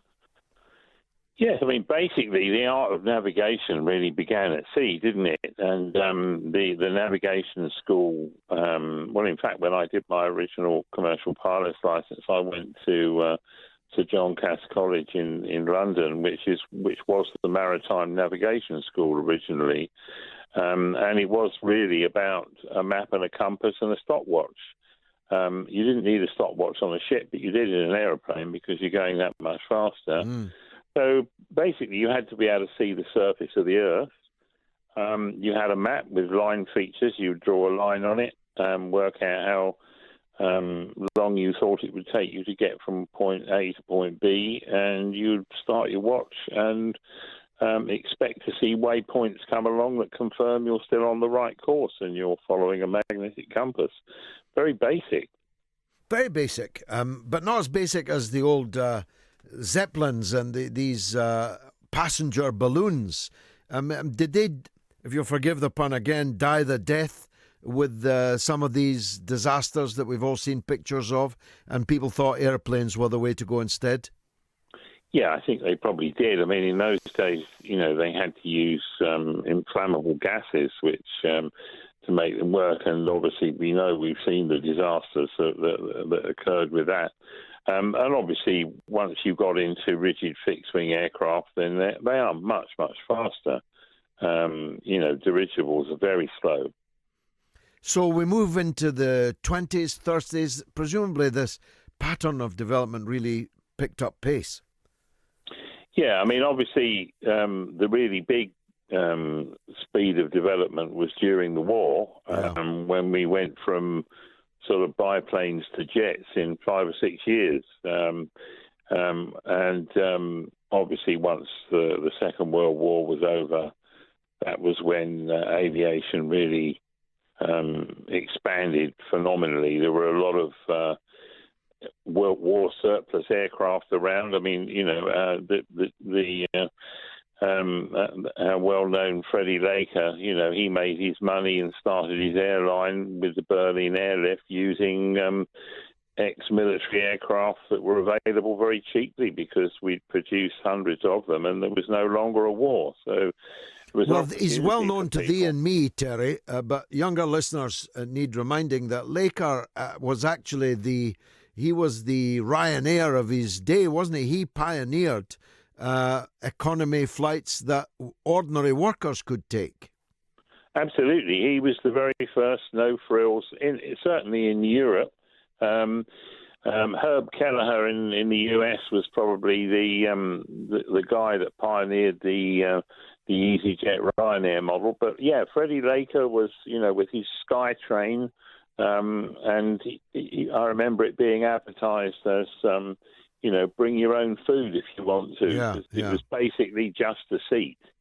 Yeah. And I used it a couple of times, and it was very good. And a friend of mine was a captain with Laker, and it was a very professionally run outfit. Unfortunately, it didn't survive economically because the one thing he hadn't really factored was that it's difficult to make money out of low-cost long haul. It works for short haul, but it was a great idea. And of course, he was also up against all the vested interests. He took British Airways to court, and it was up against state-owned airlines at that time. Yeah, and the establishment basically didn't want to change the system. They'd got a nice, cosy arrangement where they could charge huge amounts of money for everything, and Freddie was kind of upset the apple cart. Mm. You've written about this, Terry? How can I personally would like to read more about this 100 years of flight, because it's a truly transformational thing. Have you got a book on it? No, I haven't written a book on this. I'm mostly safety orientated, but there are some good books out there. There's if I'd known you were going to ask me that, I'd have had one handy. There's one that was written. My apologies. I just you've whetted my appetite. I'm definitely going to look for more. Listen, there are some good ones, and there's a particularly good book about the evolution of the British aviation industry, which is extremely interesting, and about the demise of the industry itself, really, in this country. Well, look, it's been a pleasure, Terry, talking to you. Thanks very much at this time on a Friday night for coming onto the show.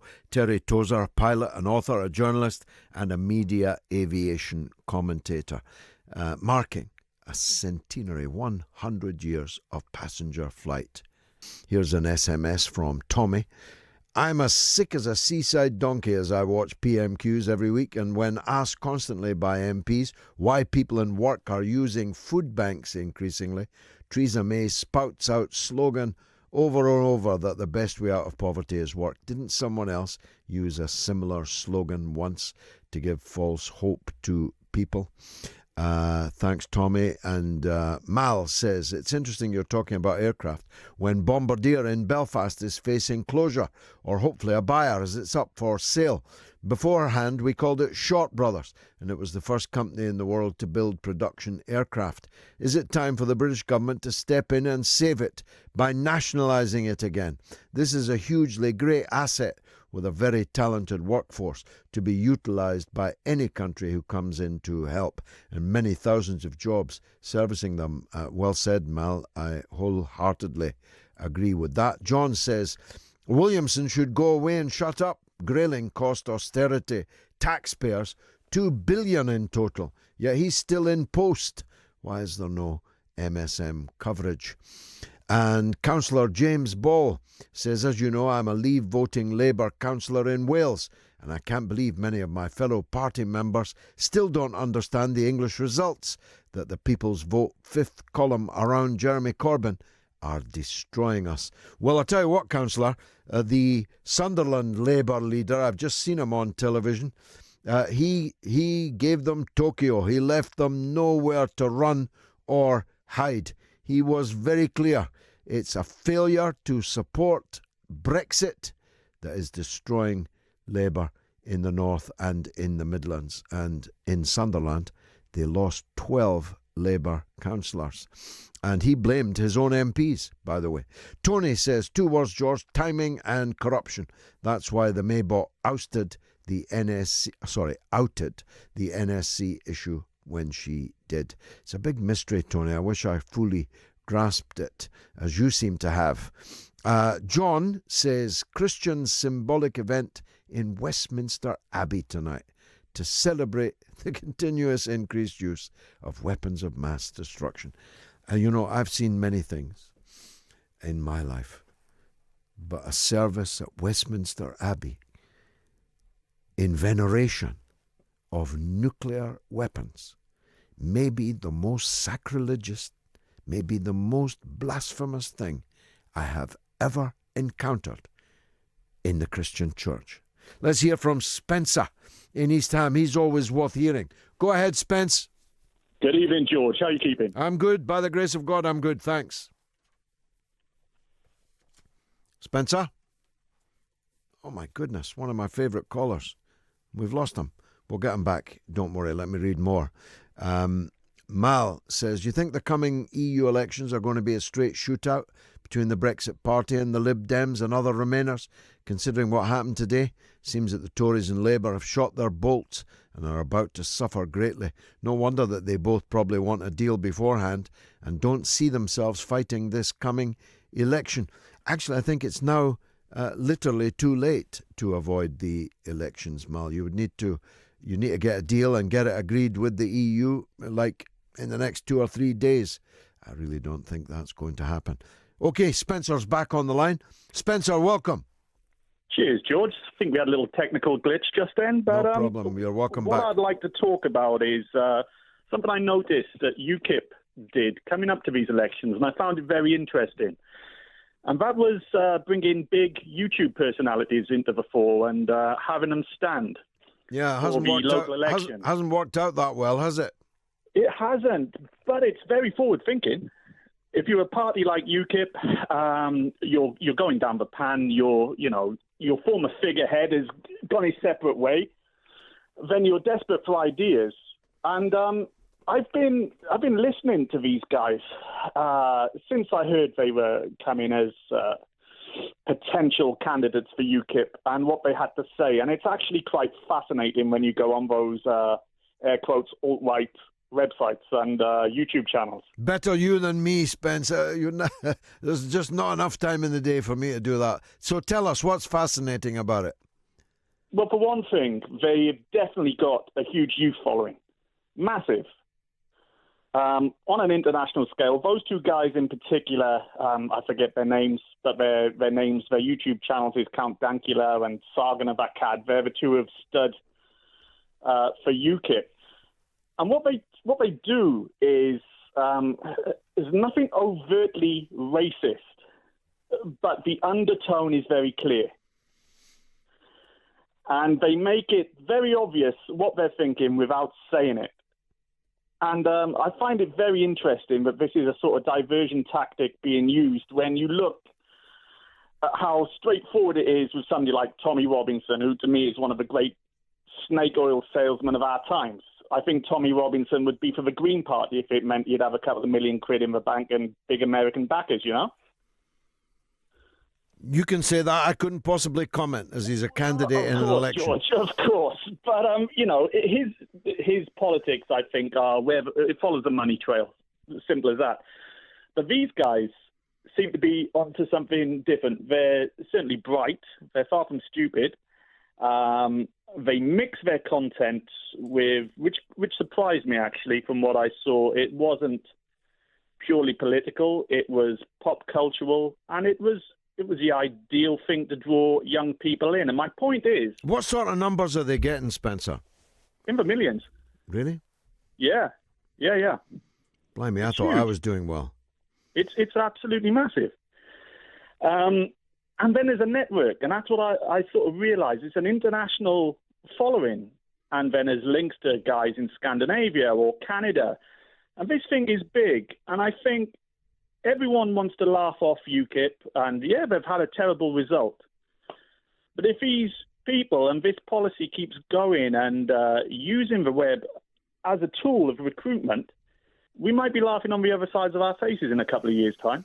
Well, that's an interesting point. I tend to agree with Professor Sir John Curtis that Farage has eviscerated the rival, you might call it British nationalist forces. After all, Farage is not remotely as extreme as the people we're talking about here. Actually, in person, and I know him, he's not extreme at all. He's not racist at all. He's very far. He's as far as you could imagine from being a fascist. I would say he's a right-wing libertarian. A right-wing libertarian capitalist. That's what he is.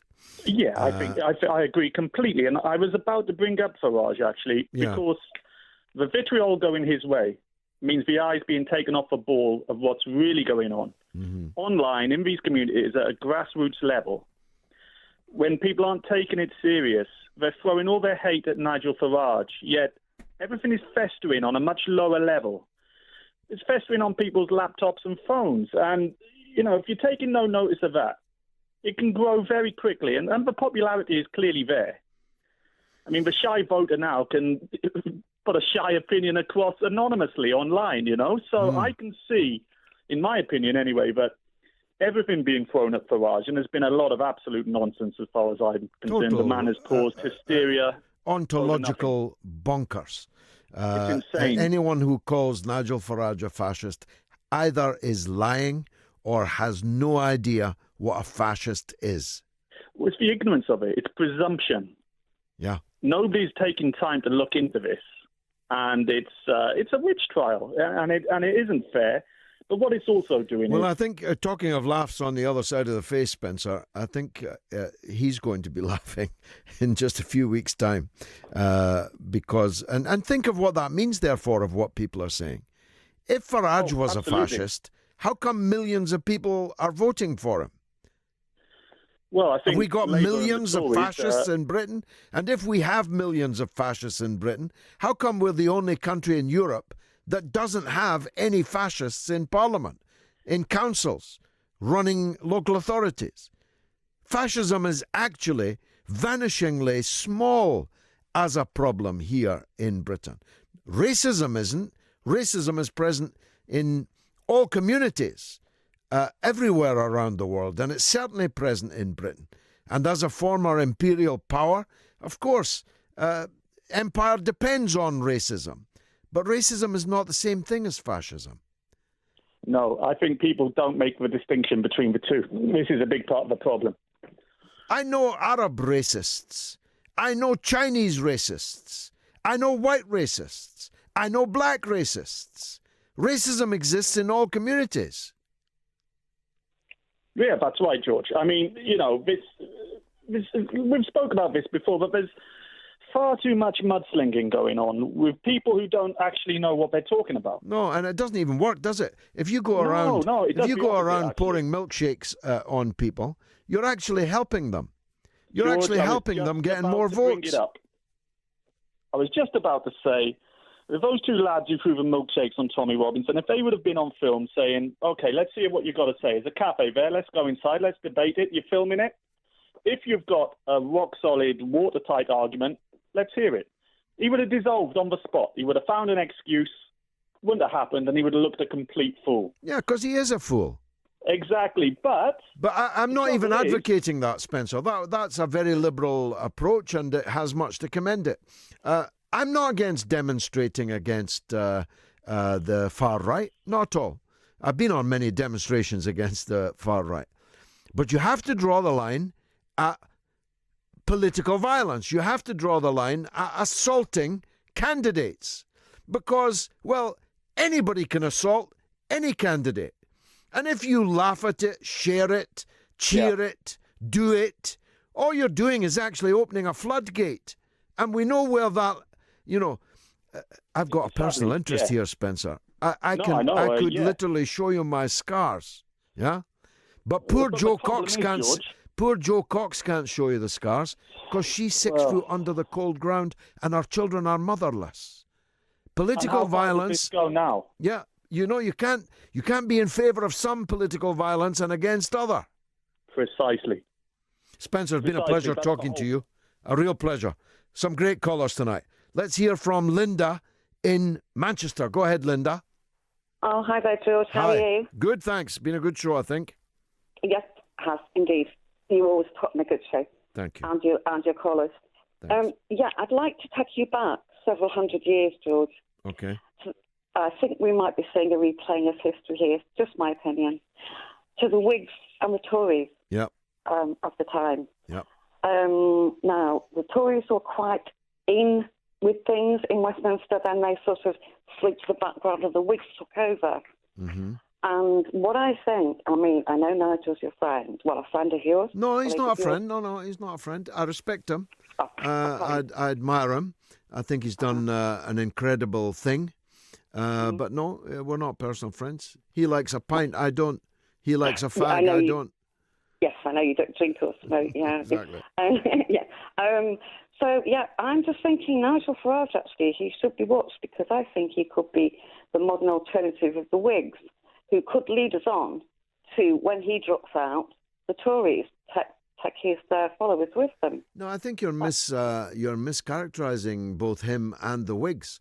The Tories were the landed aristocracy, and the Whigs were the new capitalists, and those new capitalists became liberals, and the liberals represented the capitalist class, and the Conservatives, Tories represented the aristocracy and the landed interests and so on. I'm quite clear that Farage is a supporter of capitalism. He's right-wing and he's libertarian. Not only does he not want fascism, he doesn't even want a big state. He believes in the markets and capitalism. And I don't. I believe in a planned economy. But what we both believe in, Linda, is democracy. We both believe that the people must get what they voted for. I do hope so. I do hope so, George. I hope that is what he believes in, for the sake of the country and the people that are in the country. You know. Well, if he turns out not to be, we'll need to vote him out. Absolutely, yeah. Anyway, absolutely. to be honest, Linda, I should have made this point earlier to Scott.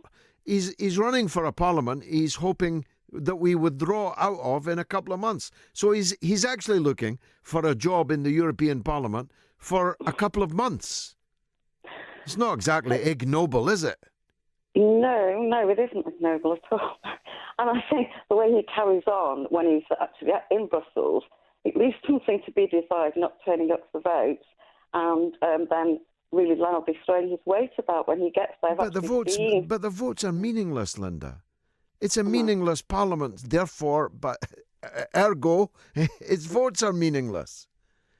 Well, he uses the European Parliament as a platform to proselytise for Britain's withdrawal from Europe, and he's very good at it, and it's turned out to be very popular. I mean, we've got to face facts, Linda. There's no point in hiding them. Farage is on course, according to the polls, to win a landslide victory. Yes, that's what I'm scared of, actually. I'm really concerned about that. Why? An MEP doesn't have any power. What can he do to you? No. Oh, what he can do to me? No, it isn't that. It's just that the power. And he seems to be always over in America with Donald Trump. No, he's not. I think he's probably been once or twice. So he likes Donald Trump. He likes Donald Trump. They're theoretically on the same page. But this concept of a broad democratic alliance. I was one of the leaders of one. The Stop the War Coalition was a broad democratic alliance. We hunted far and wide for people on the right, in the centre, in the churches. We hunted for people with whom we, on other matters, disagreed to come together to stop the war. It's not alien what I'm doing. No, I admire you. I truly admire you. And I can't wait to see the film of Dr. Kelly either. Yeah, well, that's coming along fine, I must tell you, Linda. But I better not tell you too much on the air, or I'll be found in the woods. Linda, it's been a pleasure talking to you. Thank you so much indeed, Linda in Manchester. Boris Novichok says, take the same results, but swap Corbyn for some Blairite golem. And the MSM would be talking of the impressive resilience of the Labour vote in such difficult circumstances. And Graham in Amesbury says, following the last call, slinging around terms like racist with little thought and even less evidence for that slur.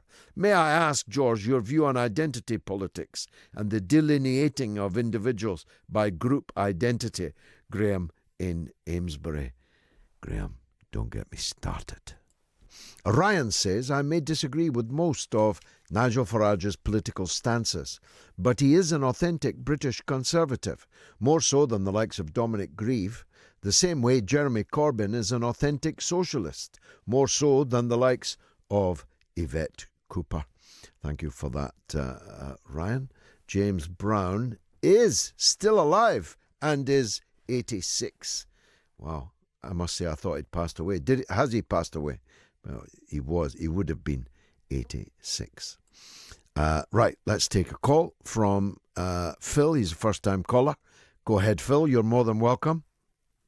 Thanks for that. Welcome, George. I wish you well. Been very interesting to follow your show for the first time. Been urged by a mutual friend, Tina Buckley, to phone in for a while. Oh, excellent. Tina's a good friend of mine, yes. Yeah, and it's the first time I've listened. I've finally got my act together to listen in. So I've enjoyed it. Right, with regards to Brexit with regards to Sunderland. People keep on upholding Sunderland as like some glorious example as to, the promised land and what's going to happen with Brexit. Dead wrong. The northeast of England has been manipulated for over 45 years as a testing ground. It started with Sir John Hall bringing in these shopping malls into Newcastle and Eldon Square and then out to the Metro Centre as a whirlwind of redundancy went into consumer spending.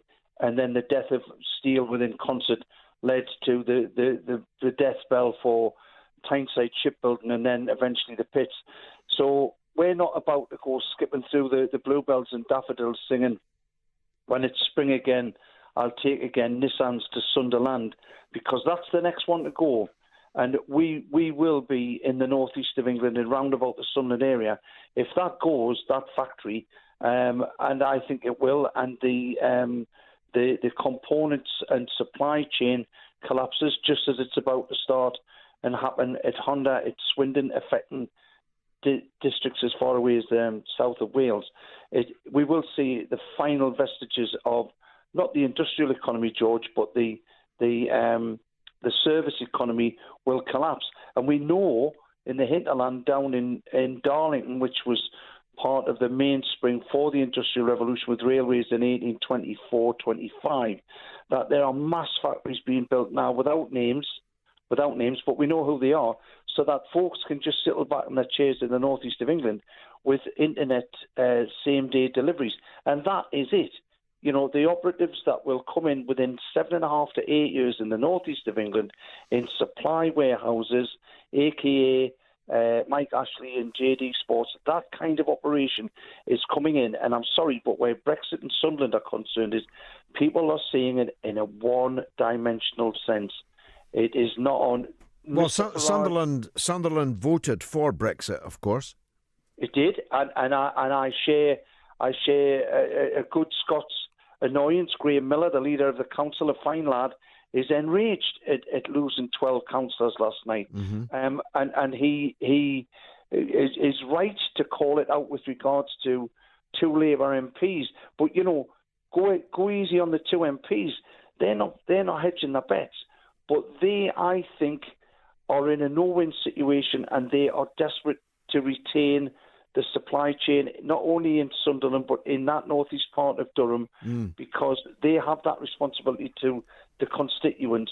And it's not to say that people should be denied the chance to leave Europe. That's democracy. You're right. I voted Remain, but I wanted to see change. I think it's been so badly managed. I mean, Mr. Farage doesn't have a rear-view mirror, and he never looks back. And I can tell you hand on heart, George, I fought the South Shields by-election in 2013, having at lightning speed sent up the Independent Socialist Party, GB, with the Electoral Commission. And I was threatened by Farage's party in South Shields. So he's not holier than holy, I tell you now, he's scuttled out of one party into another in the nick of time. But nature hates a vacuum. He should look in the rear mirror and see what's left behind. People should look at the lies that were told. I'm not saying have a second referendum. I think that would be a disaster. But look at the lies that were told. And finally, first of all, a cracking first-time call. I've got to tell you that. Yeah. So don't be a stranger. The issues you raise are far too grand and large to be dealt with just 5 or 6 minutes to go, and lots of other callers on the line. I'm thinking, actually, and have been for some weeks, that because I agree with you to this extent, that no one is providing a vision of what Britain after Brexit should be, can be, will be. There's a need for it. I don't know, maybe I need a special program on it. Maybe I need to make a big speech about it or write something on it. I don't know what, but it's been in my mind. I'm just going to ask you a question, Phil. Yeah, go on. Why can't we build our own cars? Why do we need somebody called Mr. Nissan? It's the workers that are building the cars. The plant is there. The machinery is there. The market for cars is there. Why do we need foreigners from Japan to decide whether we've got a car industry or not? Yeah. I'm right. I'm now you're a socialist. Yeah, You believe that all wealth is created by the workers. It is. The workers need cars, and the workers can make cars. Yeah. So, absolutely. as far as I'm concerned, if Mr. Nissan wants to go, well, there's the airport. Off you go. Yeah. But we'll be nationalising your plant. We'll be taking over your machinery, because if you walk out the door and leave the northeast of England, we're not going to allow it to be a desert. Yeah. Phil, we need to talk about this again, because I need to press on. But I genuinely mean it. A cracking first-time call. Let's hear from Michael in Ashington. Go ahead, Michael. Hi, George. Basically, right, I'm pretty simple when it comes to stuff like this. I voted to come out of Europe, but I felt we didn't have the proper facts. You know, a lot of us were misled. And I can't understand why you have such, I can't understand why we can't have a second opinion, another vote on it to see where we stand, because a lot of people... You can, Michael, but only after the first decision is implemented. You can vote a government out, you can vote to rejoin the European Union. But what you can't do is tell me I've got a vote in a referendum that will be binding, and then have a second vote before you've actually implemented the first one. A lot of people, though, George, to be honest, are similar to me, who voted to come out, but didn't really, have the facts on it. I don't want Scotland to leave the United Kingdom, for goodness sake, and I don't want the North of Ireland to leave either. So, and we could see that happen if we don't try and turn this around. Well, you know what I mean? Scotland can leave the Union if they like. As it happens, not only did they not like, that in the latest opinion polling in Scotland, it's 61% to remain in Britain and 39% to leave Britain. So, take it from me, Scotland are not going to vote to leave the single British market and hook up with Slovakia and Montenegro. They're not, for a whole variety of reasons. Some of them good, some of them bad. Yeah. Ireland is a different question, which we don't have time to deal with tonight. But if you've changed your mind, Michael, you're absolutely entitled to change your mind. But what you're not entitled to do is have my vote annulled because you've changed your mind. You have to implement the decision that was made, and then you can campaign to reverse it, just like you would do with any election, just like you would do with any... The Scottish National Party lost the Scottish referendum, 55-45, but they're having another go. You're entitled to. You're entitled to have a referendum every 5 years, 10 years, whatever you like, on whether we should go back into the European Union. But you're not entitled to say to me and 17.4 million others, including you, that, well, you voted to leave the European Union, but we're going to reverse it before you even left. Right. I'm just worried, George, about the economic situation, that's all. I didn't a lot of us didn't fully understand it, really, I don't think. Don't be so worried. Believe me, it's only a trading bloc. There's a world out there to trade with. Michael, thanks for your call. I need to hear, probably for the last call, from Martin in Newington. Go ahead, Martin. I'm so glad to speak to you, George. There's so many things that come up during the program, but one of them I will say is I will predict if Corbyn does not come out clearly in support of a clear Brexit, leave, then he will sacrifice an opportunity to make huge gains. He could have swept the board if he had, educated his young followers about the great Labour people, Ackley, etc. He could have swept the board, but he left them without the knowledge that he had at the feet of Tony Benn. He deprived them of it. And then your last caller, who was saying he's so afraid. People like him, they've taken on board all the tosh. The Project Fear. Exactly. And then you have the shameless MSM who are depicting the Labour loss as being as significant As the Conservative loss in this election, the Labour loss, I was just doing some calculations, their loss as a percentage of the number of seats they have in this local election is 3%. The Conservative loss is about 37.5%. So it means the Conservatives have lost seats more than 10 times the percentage of the Labour loss. So I will say, if you combine the shameless MSM with a gullible electorate and the Labour leader who fails to fill the vacuum, which he's more than capable of filling, he's giving away such an opportunity, George. I'm really, it took me years to phone you, but I'm really so convinced of it.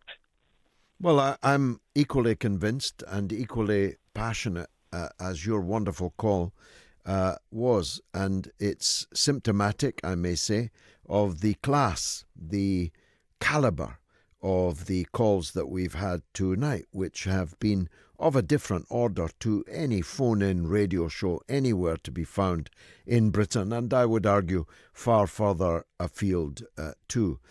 Unfortunately, I don't have time, nor perhaps do I really want to, honestly and fully reply to you, Martin, about the disappointment of Jeremy Corbyn, because I don't want to make his situation even worse than it is. I'll just say this. What we have in the Labour Party is a fifth column that has operated from the first moment to Tony Blair's agenda to disable and, if necessary, destroy Jeremy Corbyn's leadership of the Labour Party. A toxic mix of treachery and weakness. The treachery is theirs. The weakness is his, and it has delivered us to the parlous state you have just described. It's been marvellous for me. I hope it was for you. And if it was, come back next week.